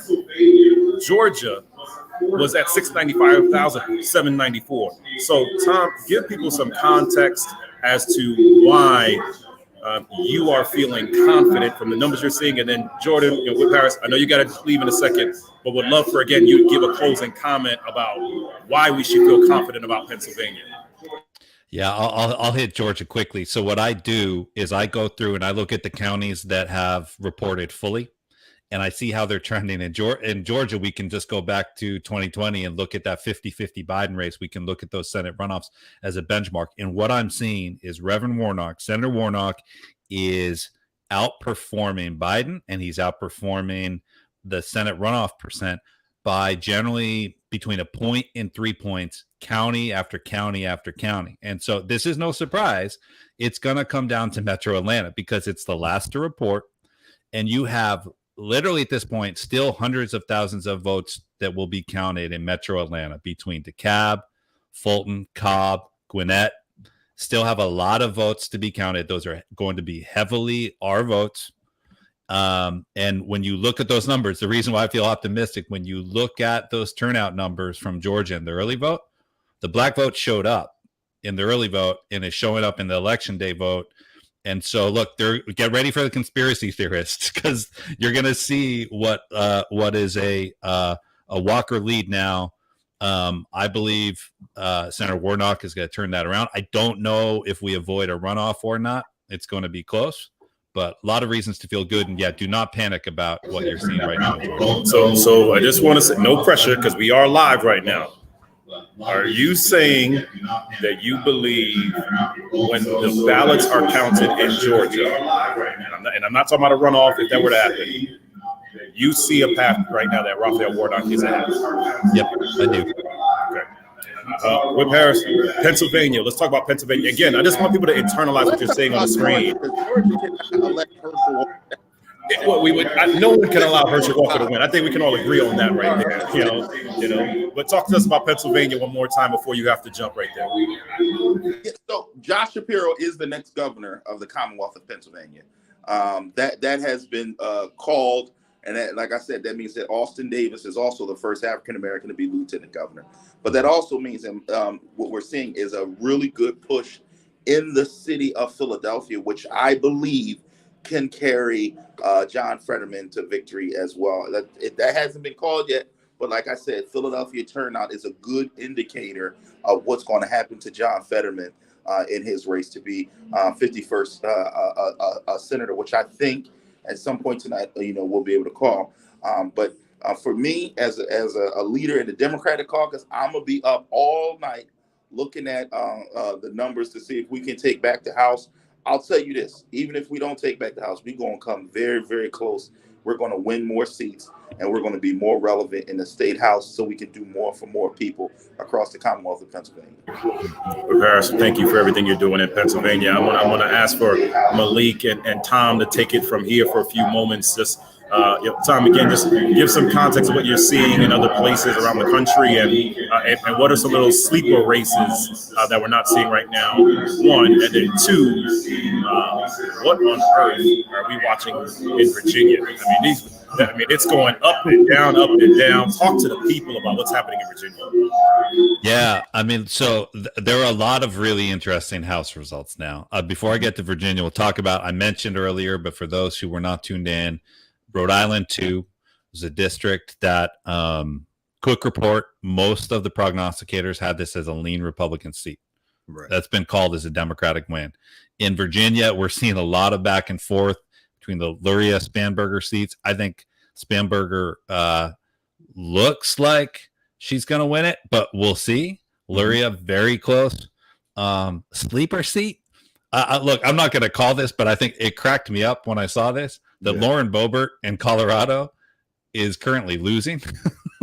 She's down about 4 points with about 80% of the votes counted. I'm not saying she's going to lose, but God, I will celebrate if she does, because that is not one that was on the radar. You're bringing up some really interesting points. Like a lot of times, there's these fear tactics that come into play, with these early predictions, right? And so, and I think it's really important for people to understand, if you're new to politics, or even if you've been in it for a minute, but you're now pricked by a lot of the conversation and rhetoric and dialogue that has occurred, to not be swayed. Yes, by these predictions, right? I mean, we saw that even with the latest presidential, when people were calling and they were polling people in phone banking, and people were saying, "Look, I'm going to do a thing," and then turn around and did the total opposite. That's right. And I think people really have to understand, just because someone puts it on the screen as a strong opinion does not mean they have become Nostradamus and have written this thing in the stone. Yeah, no, that's for sure. There's something strange that happened in this election over the last few weeks, where we saw, after the Dobbs decision, the January 6th hearing, seeing the Republican extremism on display, we saw the polls moving towards the Democrats, and the narrative changed. Yeah. And then Republicans, suddenly all these polls start showing up from polling firms I've never heard of, and all showing right. Republicans winning by big numbers. And it wasn't difficult to get the media and the narrative shifted, saying, well, look, it looks like it's going to be a red wave. And that has a real impact on voters who look at that and say, gosh, I don't know that we have a chance. I mean, the number of people I would hear from on Twitter, I would share something positive and they would say, well, look, I finally feel hopeful, and I went out and I did a shift. I knocked some doors, because people were losing hope. And you're right. I think that narrative, we have to be careful. And so what we are seeing here on election night is clearly a very, very competitive election. That Indeed. control of the Senate is very much in question. I think, if you had asked most people this morning, they would have said Republicans are going to run away with it. And a lot of people are predicting 3 or 4 seat gain for Republicans. I don't see that materializing at this point. Sure. If Democrats win Georgia and Pennsylvania, I don't see a path. But we'll see. And then in the House, obviously, much tougher for Democrats. But the fact is, it's not consistent at this point with what we're seeing with Republicans running away with it and picking up 30, 35 seats. They certainly can take back the House at this point, but it's in play.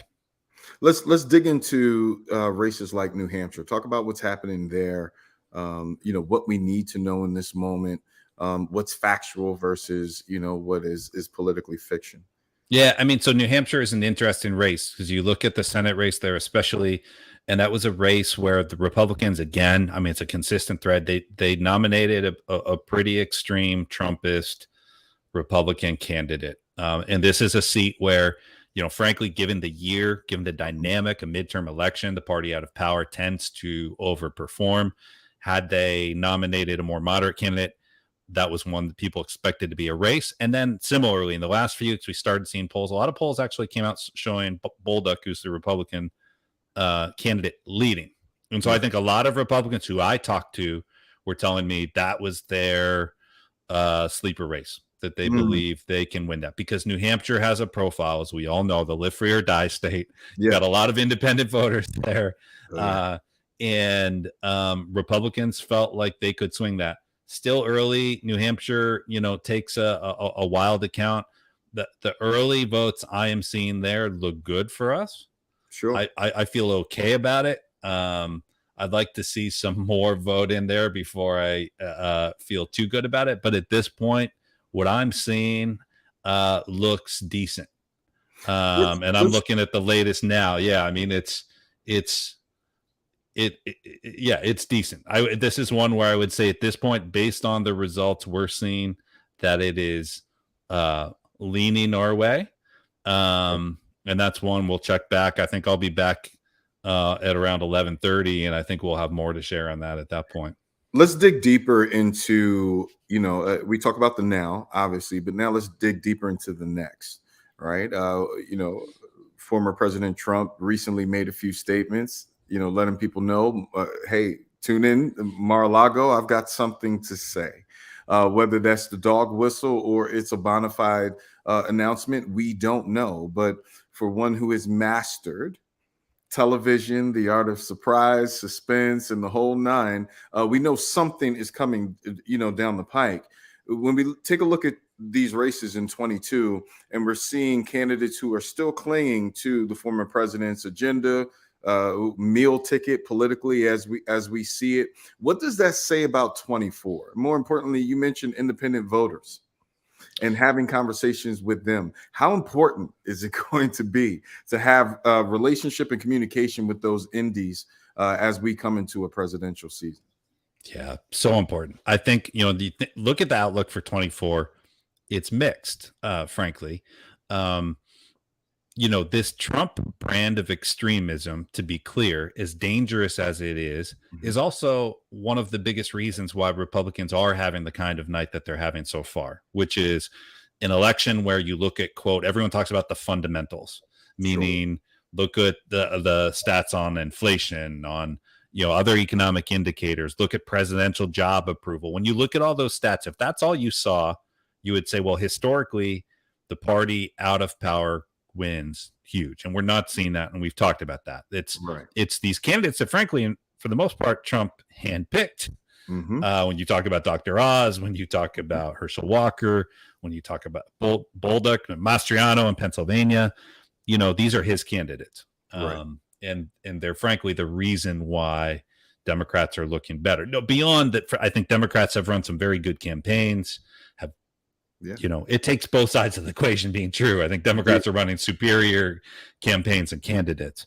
And so in 2024, with Donald Trump likely, as you say, announcing his candidacy, I think there are a lot of people in the Republican Party who probably hoped that he would sort of quietly go away, that he could be someone that could be a cheerleader on the sidelines, help get the voters out, but also not be the face of the party and not be the lightning rod. And, that appears like that's not going to be the case. I think why it's a bit of a mixed bag for 24 is the Senate map is not good for Democrats in 2024. Right. When you look at the seats that are up, because these are the seats that Democrats won in 2018, which was truly a blue wave election. So Democrats overperformed and won a lot of seats in more red states that we're going to have to defend. And so, again, I think Trumpism is probably our best hope there in some ways, but it's also the biggest risk in this country. Indeed. And so, let's talk about agenda a little bit, right? Messaging. When you see these competitive races, obviously you're a strategist. You're going to dig into these numbers. You're going to look for trends. You're going to look to see what the headline of the newspaper is not saying. When we take a look at like Roe versus Wade and other, hot topic issues in the political space, how well did they translate and travel into the vote?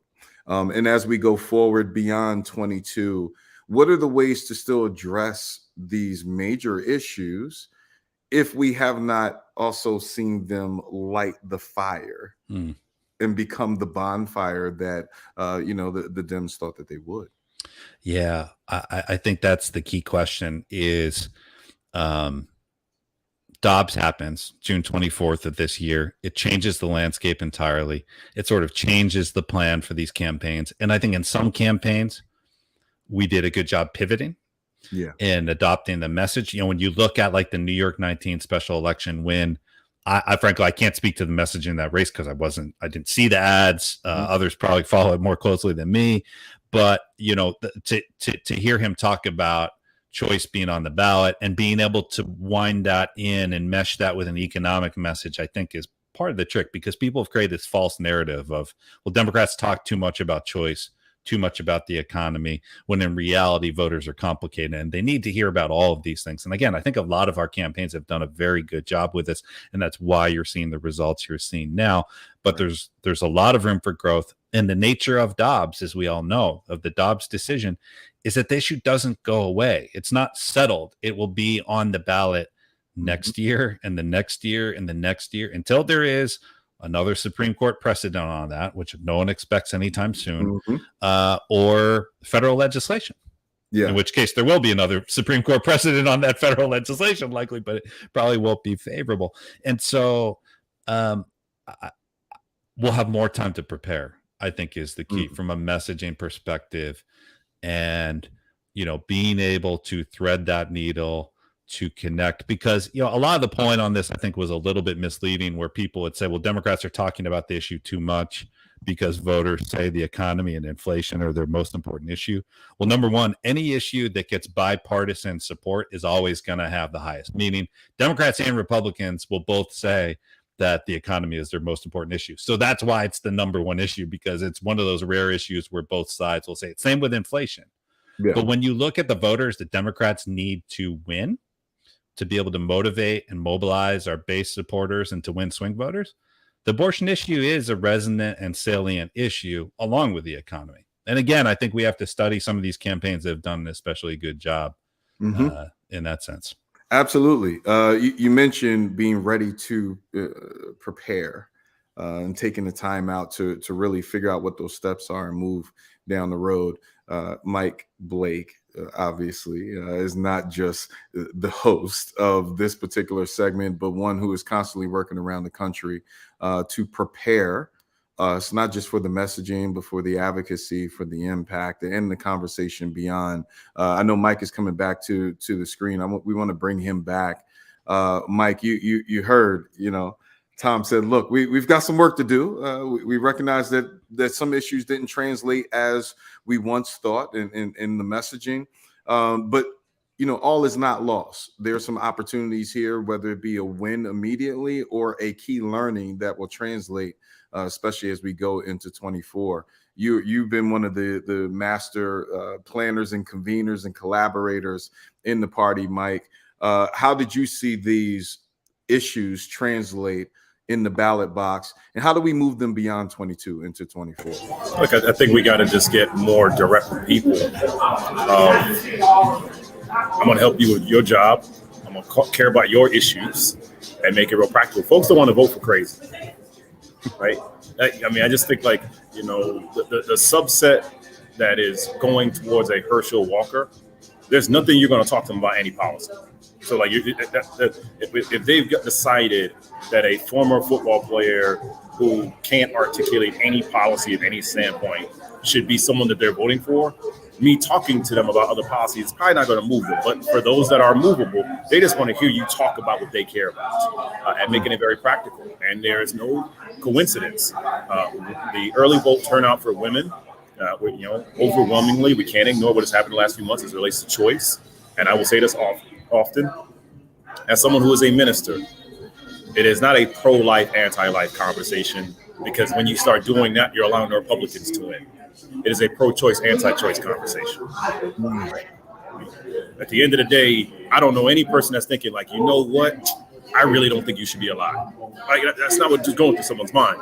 I was just looking up because they just called Hassan in New Hampshire. I just saw that pop up right there as we've been here. So in that space, now we have to start preparing quickly for what's coming. I don't know what the former president, you know, I always call him indicted number one out here is considering.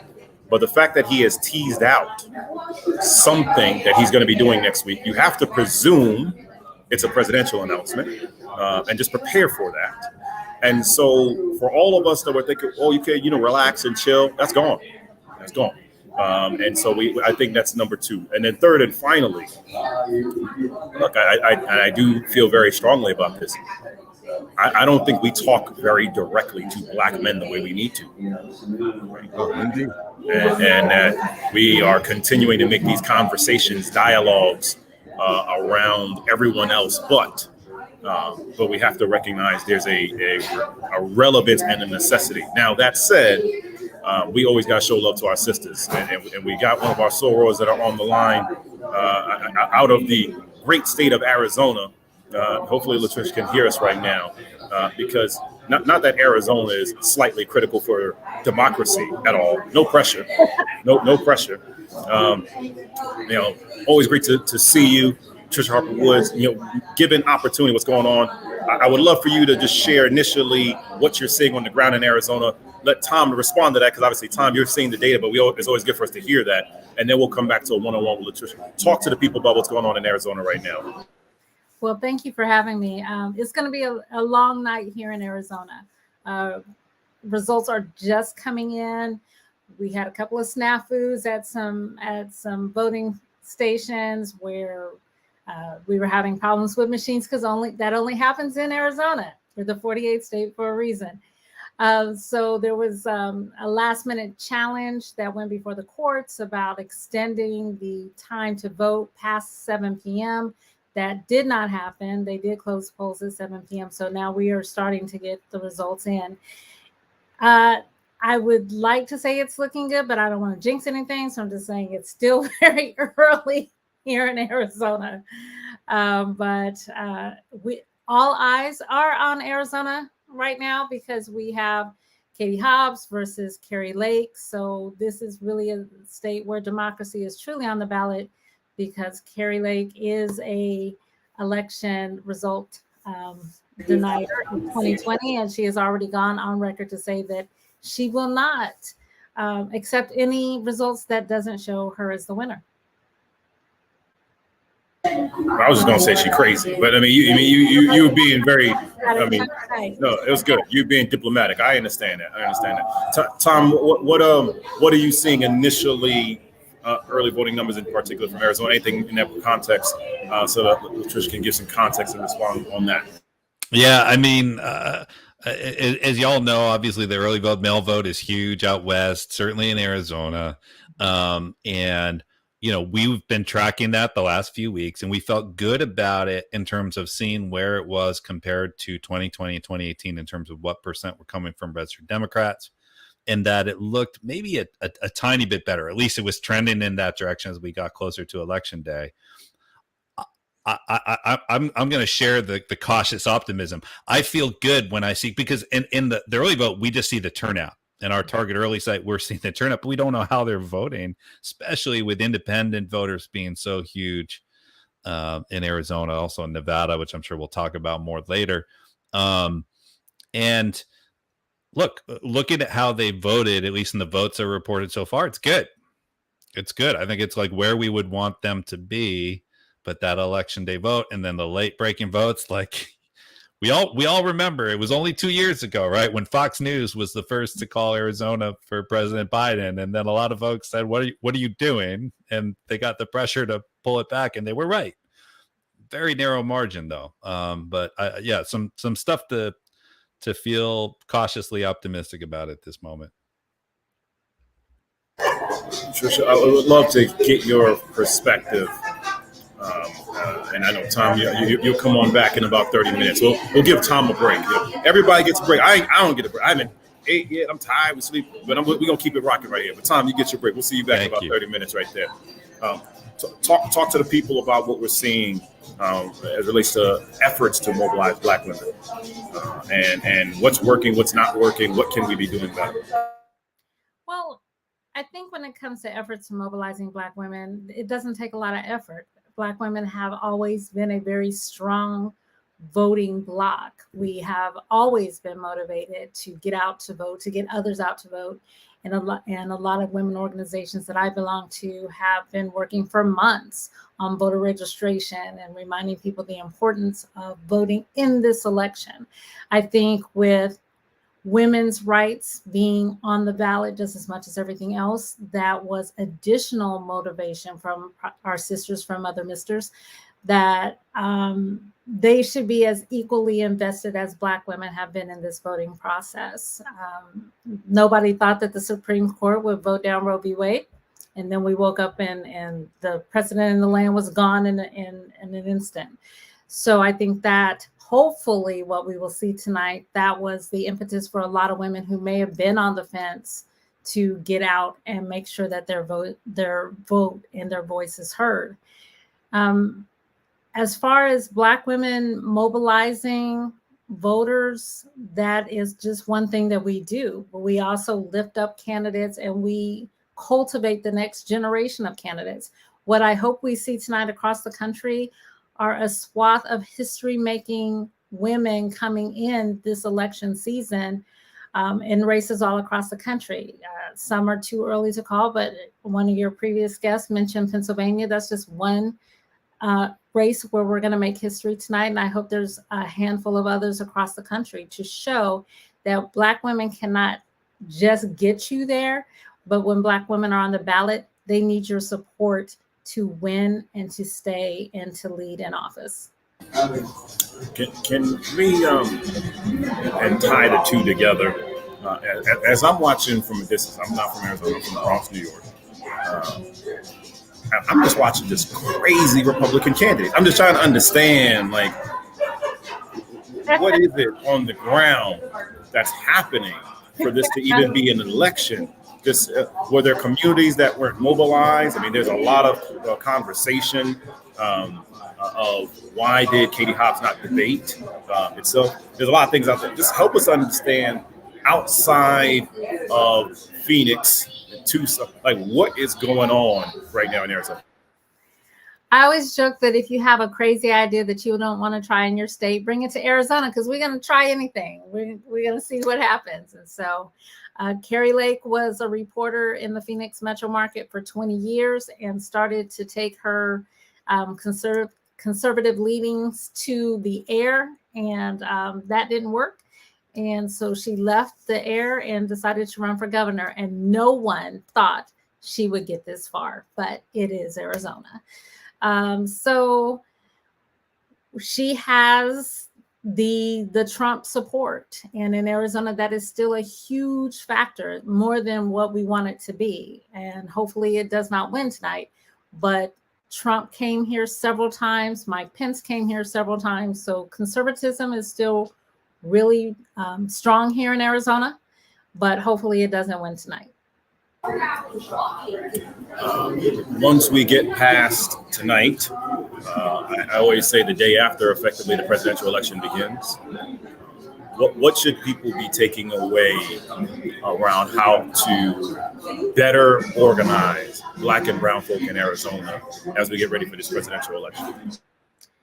I think after we get through tonight, we start again tomorrow. I think a lot of times, once we get past the election, people are just like, "Ooh, we're done for another 18 months," and then they go off somewhere. But we really need to continue the momentum that we're seeing today. We've got new candidates that are stepping forward in Arizona, Jevin Hodges being one of them. He seems to be performing very well. But there's a lot of new candidates and new faces that we will be cultivating after tonight.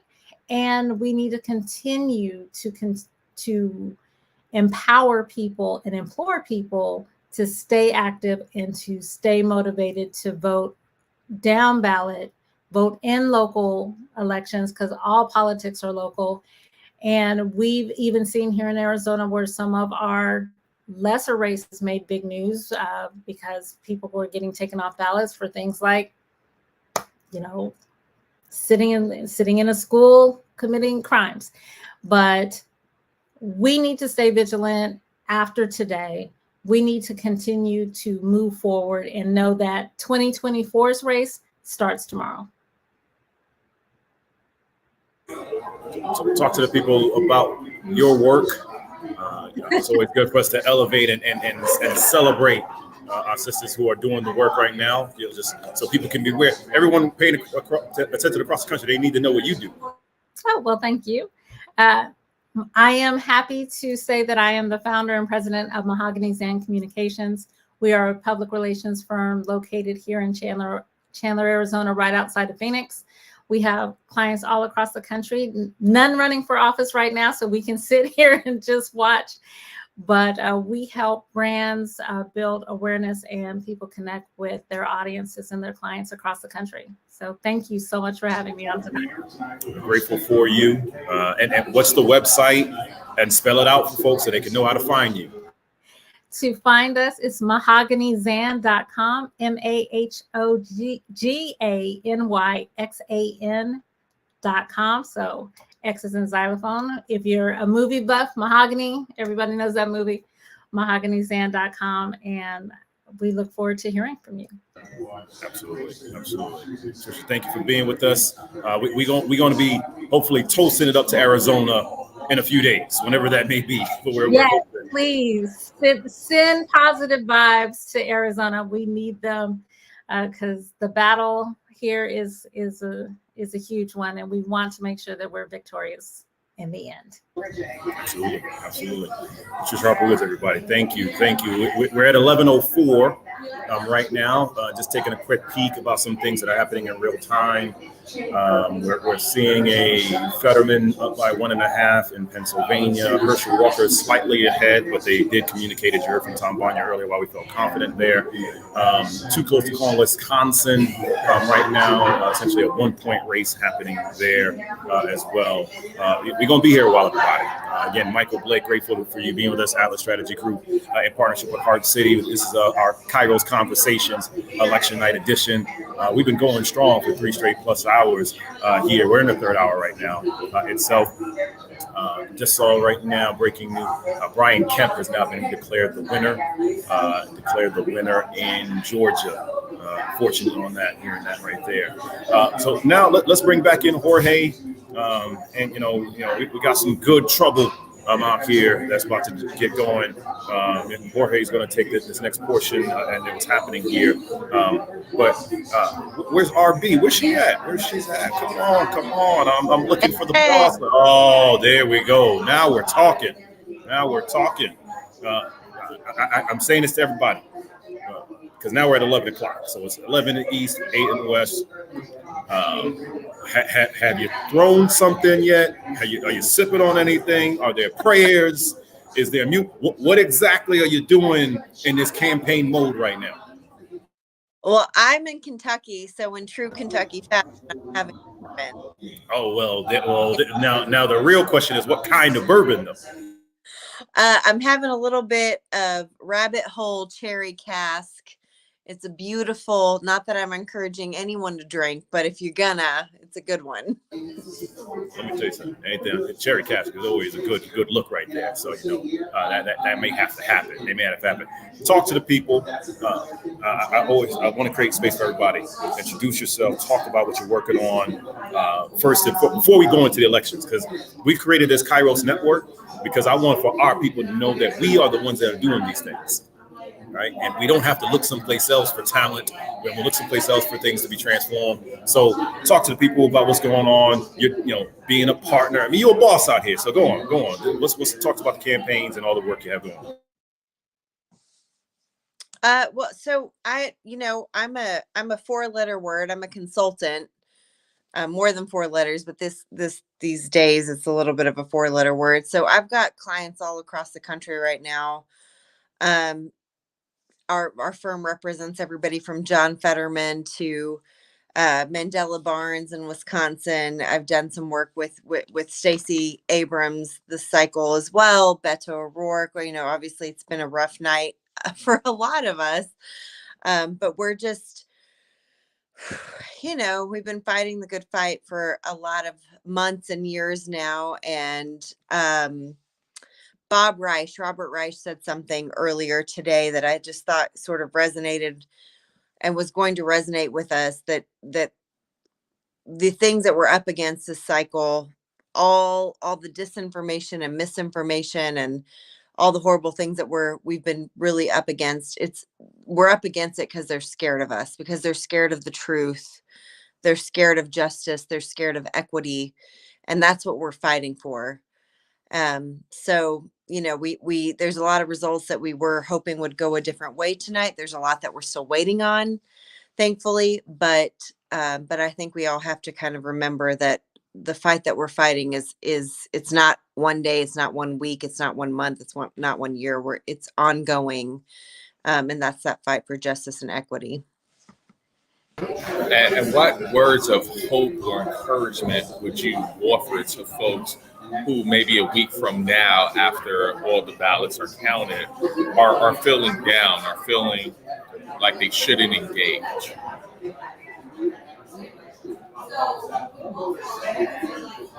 Do you have any words that you would offer to folks who feel like I gave it my all, I did all I could as a voter, I gathered my community, I took people to the polls, I registered voters? Give me 1 second.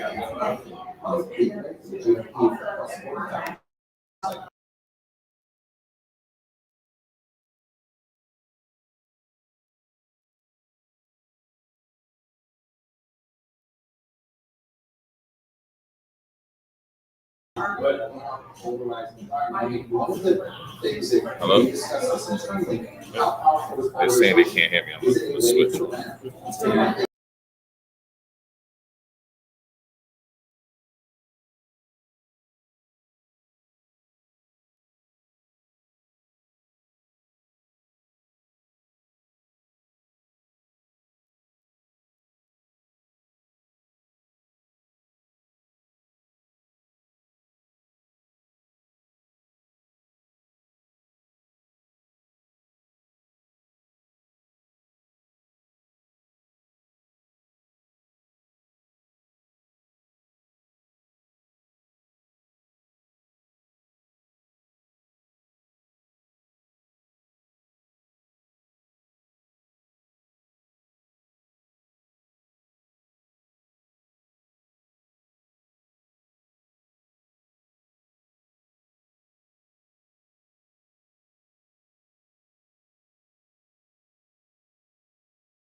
Hi.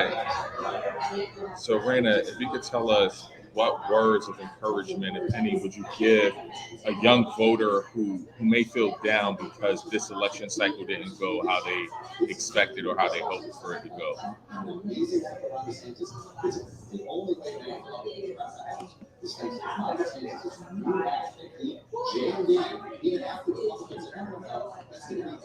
So is there...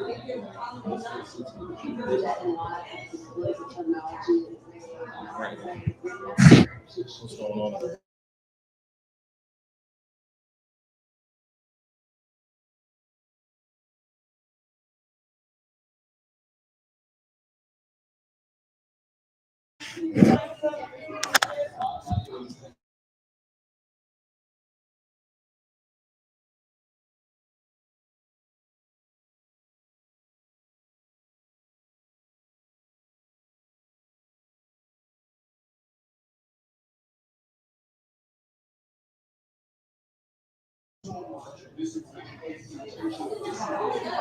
Hello. So that's making sure the audio is back up. We're looking at live polls right now. Wisconsin still looking close.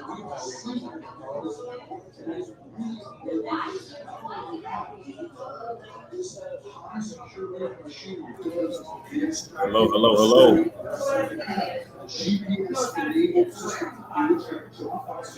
Hello, hello, hello. There we go. There we go. Okay, let's try this again here. Not sure what's going on. Let's see if we can get Ronnie to come on back. I know Ron Harris is on the line. Let's bring Ron in at this moment. Out of the great state of Minnesota. I know people are crisscrossing. You looking smooth right there. I like the beard game. Impressive. Many people have been talking about a lot of these battleground states, good brother, but they haven't been focusing on Minnesota right now the way they need to. What's happening with that AG's race? What's happening with the races there? And what's some of the local races that should be on the radar as well?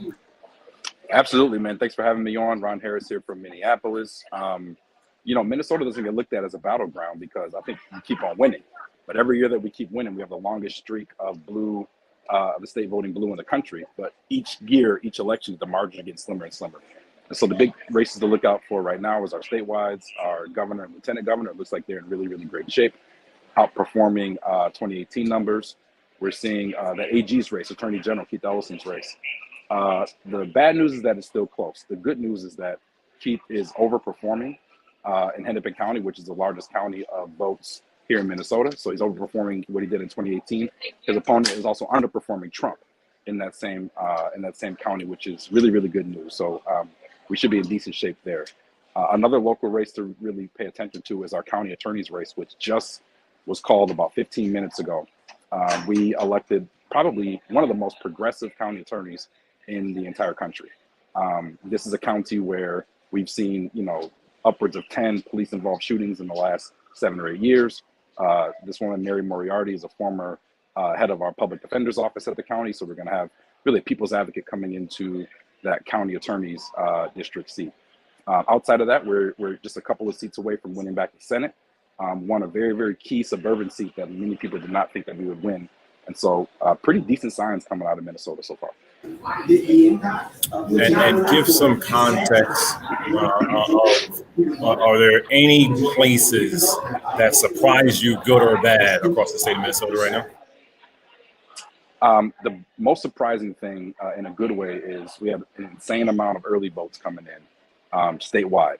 And so, and we're also seeing a higher voter turnout in our suburban areas as well. That's good news for, both those things are good news for the Democratic Party here in the state. We've also elected the first 2 Black women to the Minnesota Senate tonight, and the third one is on her way. They're just finishing up counting the votes. So by the end of tonight, we should have 3 Black women in the Minnesota State Senate, the first 3 that we've had in the state's history.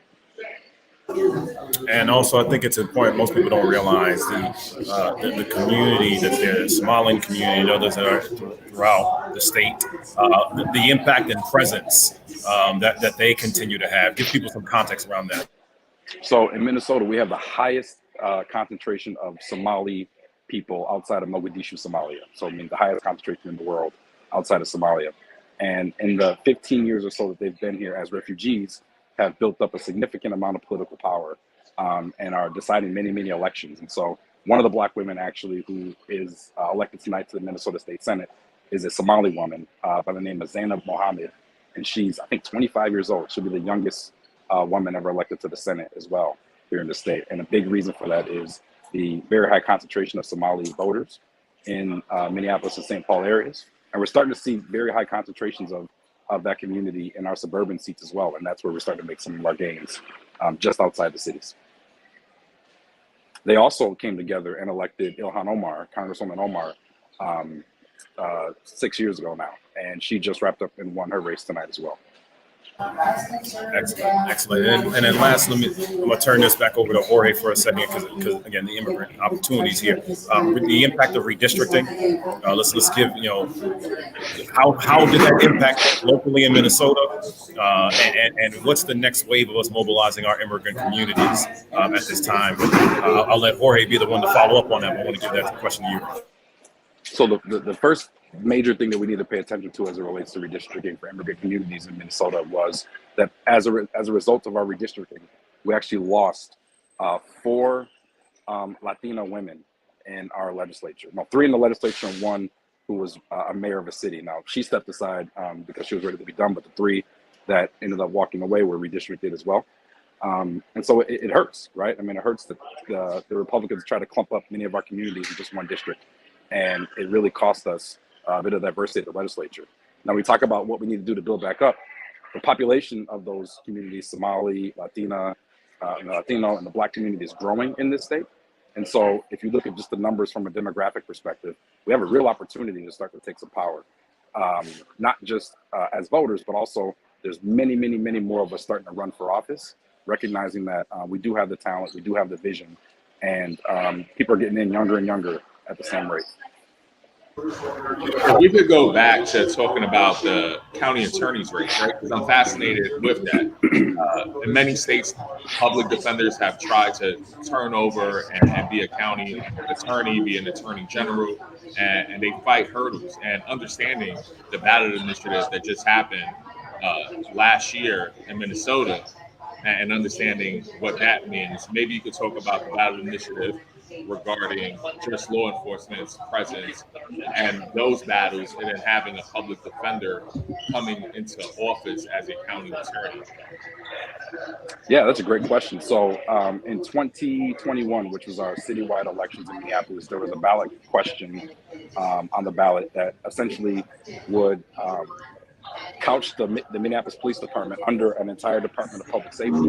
That Department of Public Safety would also have like the Office of Violence Prevention and some public health and social work type divisions within that. But that was basically a statement to say, we want more safety options than just the police. Unfortunately, that got tagged as a defund police amendment, and it lost, I want to say 56 to 44%. But what I told the activists was, yeah, you may have lost, but yeah, 44% of the city, right, in less than a year to say we don't trust the current, that's huge. And so build from there. And a lot of people took that and built from there. And so I think that for the county attorney's race, they were starting with 44%. Starting with 44% with an advocate who was really on the front lines for a lot of this work, lost her job actually as the chief public defender because she was advocating so hard a few years back. And I think as a result, the voters really trusted her and are going to trust her leadership as it relates to, again, having a people's lawyer in that office and really hold the police accountable. So for folks who don't know anything about Minneapolis or politics there, what are the lessons learned from Minneapolis? Because I, for one, think that there are so many gems that if we look at Minneapolis in the last just 2 years, certainly historically, like you said, it's certainly a battleground state where we as Democrats have been able to kind of keep pushing forward. But there's so many things that happen in between elections. There's so much organizing, mobilizing that no news media is focusing on. But maybe if you could share some of those things that are happening behind the scenes and how we get to where we are now, where we're about to elect 3 Black women, 1 Somalian, youngest person elected to the state Senate at the age of 25. How do we get there? Like, what was the roadmap there? It was a long roadmap, well before George Floyd was murdered, well before we had, a lot of these police involved shootings. There have been some long-term, deep base building not just mobilizing, but actual organizing. Real efforts at leadership development in the community, real efforts at real, door-to-door organizing, long-term organizing in between elections. And I have to give a shout out to the state party as well. The state party is one of the most well-funded and well-run state parties in the country that have partnered with a lot of these organizations on the ground for candidate recruitment, for candidate leadership development. And so one of the biggest takeaways for me in Minnesota and in Minneapolis in particular is that we have a lot of talent. There's a lot of talent, both from the elected side in terms of being a candidate, but we have a lot of operatives as well who've run some pretty good campaigns with shoestring budgets and are still pulling out these really great victories. The best part about this is that there's no Republican anywhere in Minneapolis elected to office, and that's a good sign for us. That's huge. And what we see outside of Minneapolis and many other states and cities is that we don't, as Democrats, necessarily reach our immigrant voters, our immigrant population. We know that just by sheer numbers, 10% of all eligible voters are naturalized, meaning they're foreign born, they came into the U.S., became citizens. But what we also know is that 10%, they register to vote, they show up to the polls. But how do you go and message to the Somalian community, for example, where you are, right? How do you reach that immigrant community without necessarily creating a divide? Because many times we're not speaking to people in their language, and I'm not talking about native tongue, but meaning talking to people about what their issues are. But clearly, you guys are able to do that. So any advice here would be great. One of the things that we try to message is, for anybody who has come over to this country, whether they're fleeing refugee camps or, leaving coming across the border or whatever their pathway here, all of them are looking for a better life. And while voting is not necessarily going to save us from everything, voting is one of those tools that we can leverage to help shape the life that people have worked really hard to come over here and try to live. And so the messaging to a lot of these communities is, look, don't leave any power on the table, right? This is a country, this is a city, this is a state where you can make your voice heard every 4 years. And so you already did all the work in coming here and helping to start a family and things like that. Don't leave any power on the table. But this democracy is yours to shape. And when we message people, we remind them of the power that they already have. We start to see that they exercise that power, not just in voting, but showing up to the city council meetings and advocating for a better budget, calling their council members, calling their mayor, speaking up about their issues, and then ultimately running for office themselves. We've seen scores of folks who are naturalized who have sought elected office here in this state. It's really cool to see. That's wonderful, Ron. Any last words before we kick it over? Yeah, Minnesota is not flyover country. Pay attention to us. We got a lot of talent here. We're leading the nation in a whole lot of different ways. Like I said, the longest running streak of states voting blue in the country. And that's not by accident. In this state, we haven't had a single statewide Republican win a race since 2006. And every year the races are getting tighter and tighter. So add us to that list of battleground states. Just because we keep getting a W doesn't mean we're not battleground. We're pulling through, and there's a lot of lessons learned from here. So thanks for your time. Thanks for looking out for us. Thank you for being here. It's perfect. Thank you so much. I'd like to bring back Rania. Rania, sorry we got disconnected. Technical difficulties. I thought it was on my end, and I apologize. But Rania, one question, because when you have a consultant, a strategist, brilliant mind like yourself, inevitably we're going to have folks who look at the results and feel some kind of way, feel discouraged. And as a consultant, I want to know, what advice would you offer specifically to our young voters? We know that young millennials, Gen Zs, they pour their hearts out. We know that they're voting. The numbers show that they're voting in high numbers. We know in 2020 they showed up. What advice, if any, would you offer them? Yeah, I mean, I at first I think it's a little bit unfair that we continue to put things on the shoulders of young people, whether it's saving our planet or our democracy or whatever it is. It's a lot of pressure on young people, but unfortunately, they're going to inherit this earth that we're inhabiting. And so the advice I would give is just keep showing up. They continue to, so it's not I'm not giving them advice that they're not already taking, or they're not already doing on their own, but they have to keep showing up and demanding to be heard. Because this idea, the old school kind of way of politics is like, well, those aren't they're not our voters. They're not consistent voters. We hear that about a lot of demographics. And it's really unfortunate. So, but I do think that I think in the next cycle, there's officially going to be more young voters than there are any other generation of voters. So literally young people can tilt an election one way or the other, whether that's staying home and not voting or showing up and voting. And so that's a fantastic power to have. And as frustrating as it is, we need young folks to keep engaging and keep showing up. No, wonderful, wonderful. And what about messaging? Like, as a consultant, right? Messaging is important. And I'd like to talk to you a little bit about messaging in languages other than English, right? Yeah. We see that many times parties don't reach folks who are non-English speakers or limited English proficient speakers, LEP voters, and in my opinion, that's a misstep, especially considering you have over 33 million eligible voters who are Latino, Latinx, however they decide to self-identify, 50% of which are limited English proficient. And then we know that just broadly speaking, 10% of all eligible voters are naturalized citizens. Some who also have a language other than English that's their dominant language. Absolutely.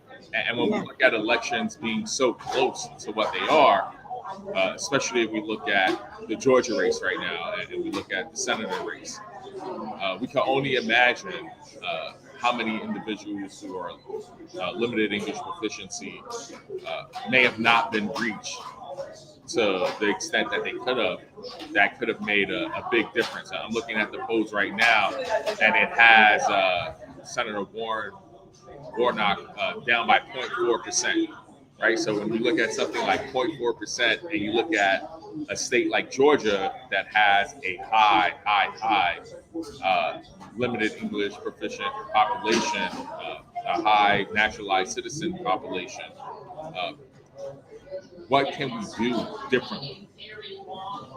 I love this question, and actually, I'm gonna reflect something back to you that you just said when you were talking to Ron. You didn't say it this way, so tell me to stop putting words in your mouth if you'd like. But I really, really, really deeply believe where we failed as Democrats for cycle after cycle after cycle is meeting people where they are.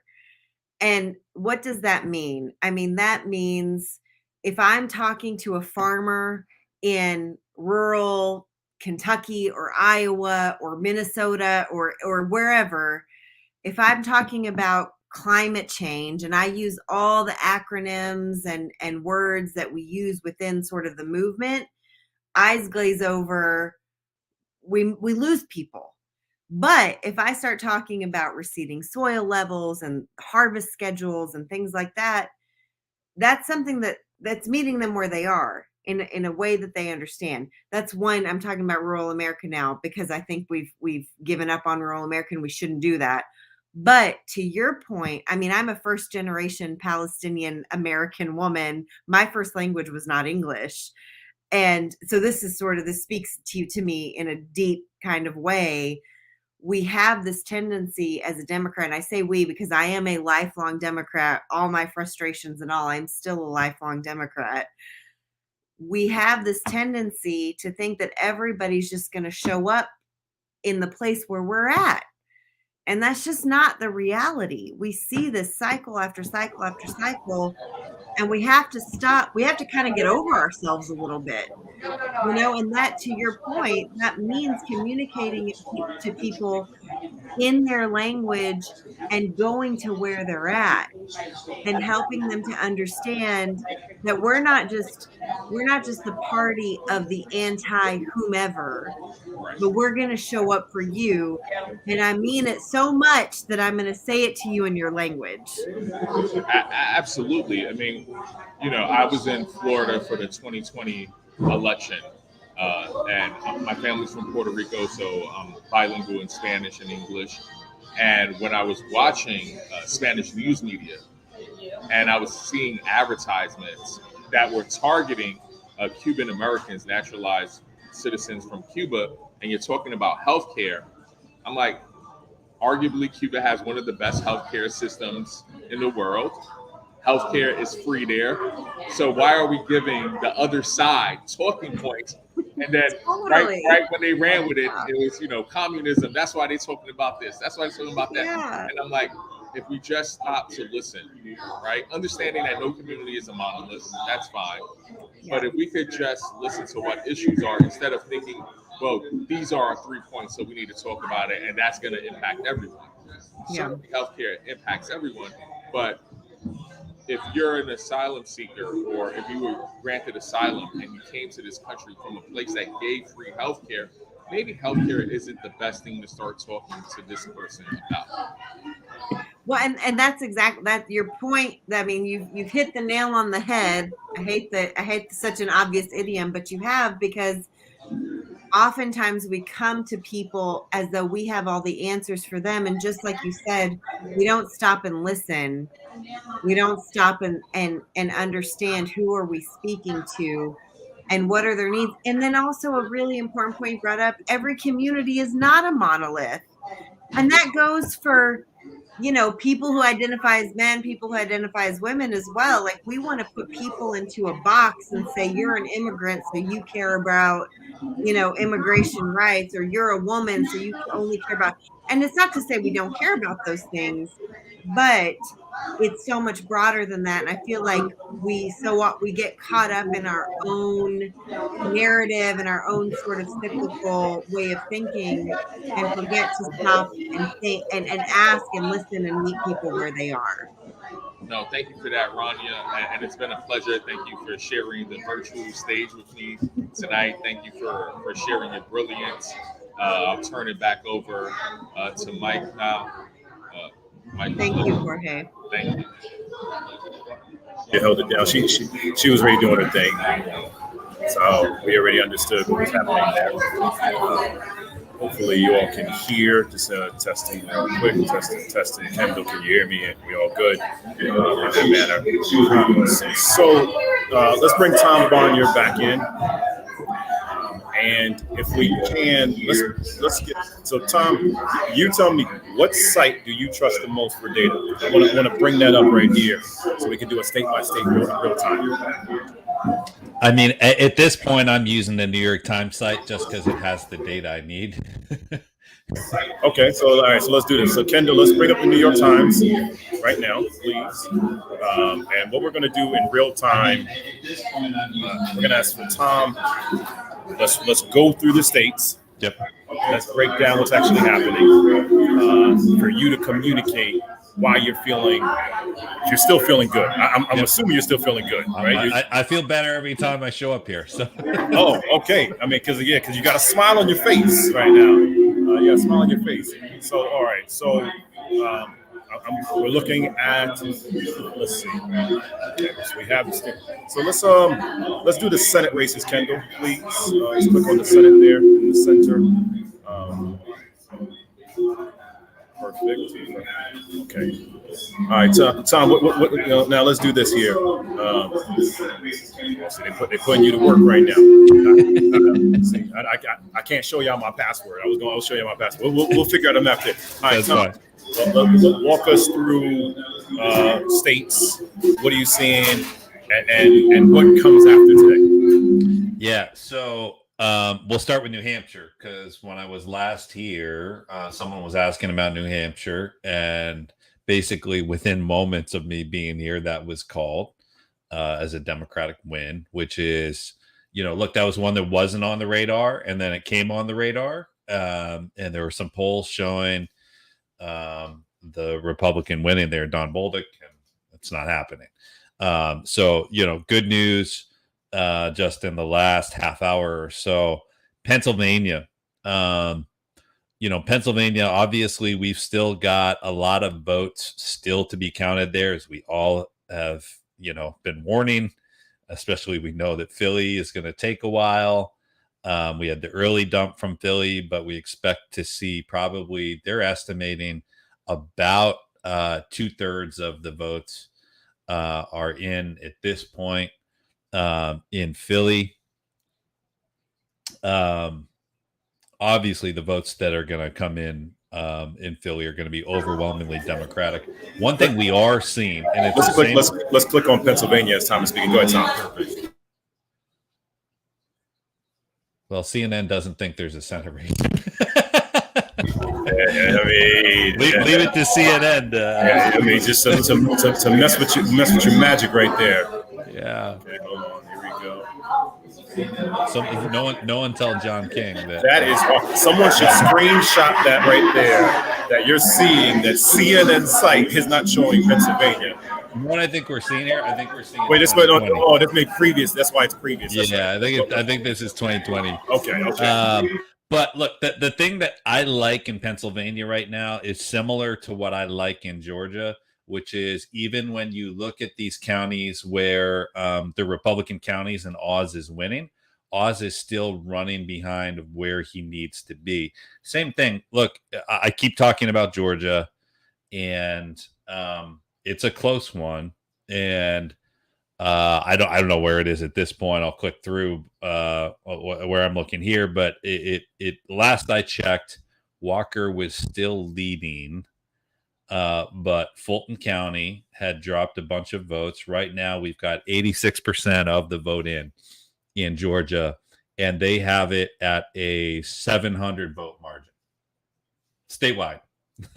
Walker is up 700 votes. So pretty good. Oh, I want you to say that again. All right, for everybody in the room, we got a bunch of folks that are asking about Georgia. All right, Tom Bonnier, who is the data man. Tom, all right, say it one more time about Georgia. Why are you feeling good about Georgia right now, Tom? So in Georgia right now, we've got basically a dead heat. We've got a less than, or actually it's a 750 vote margin that Walker is up by. But about 14% of the projected vote is still out there. And when I look at where those votes are coming from, even though we did get a big dump of votes from Fulton County, as we all know, Atlanta, we look at Metro Atlanta, and I'm going to pull up the counties now. When we look at Metro Atlanta, we still have votes coming in from Gwinnett, Cobb. There's still some Fulton County votes coming in. Yes, there are some rural votes out there. But I feel good about this. Do I feel good enough that it's not going to go to a runoff? I don't know about that. But if you look at the counties that are fully reported in Georgia already, whether it's a rural Republican county or a Democratic county, consistently, Senator Warnock is running a point or two ahead of where Biden was. And we all know Biden won by, just under 11,000 votes. So running ahead of that margin is a good sign. Right now, the New York Times model is projecting it leaning Republican by less than a point.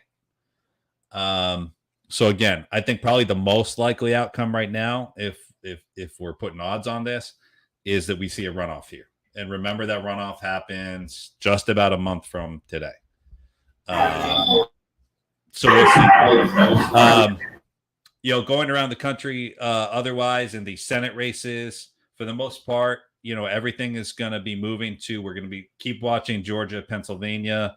Again, I feel good about Pennsylvania. I think we could even get a call on that race. I thought Pennsylvania would take 2-3 days. We could get a call for Fetterman, within a matter of hours. It depends on how quickly those mail votes come in.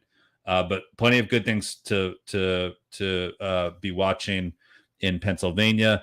Arizona, Nevada, it's early.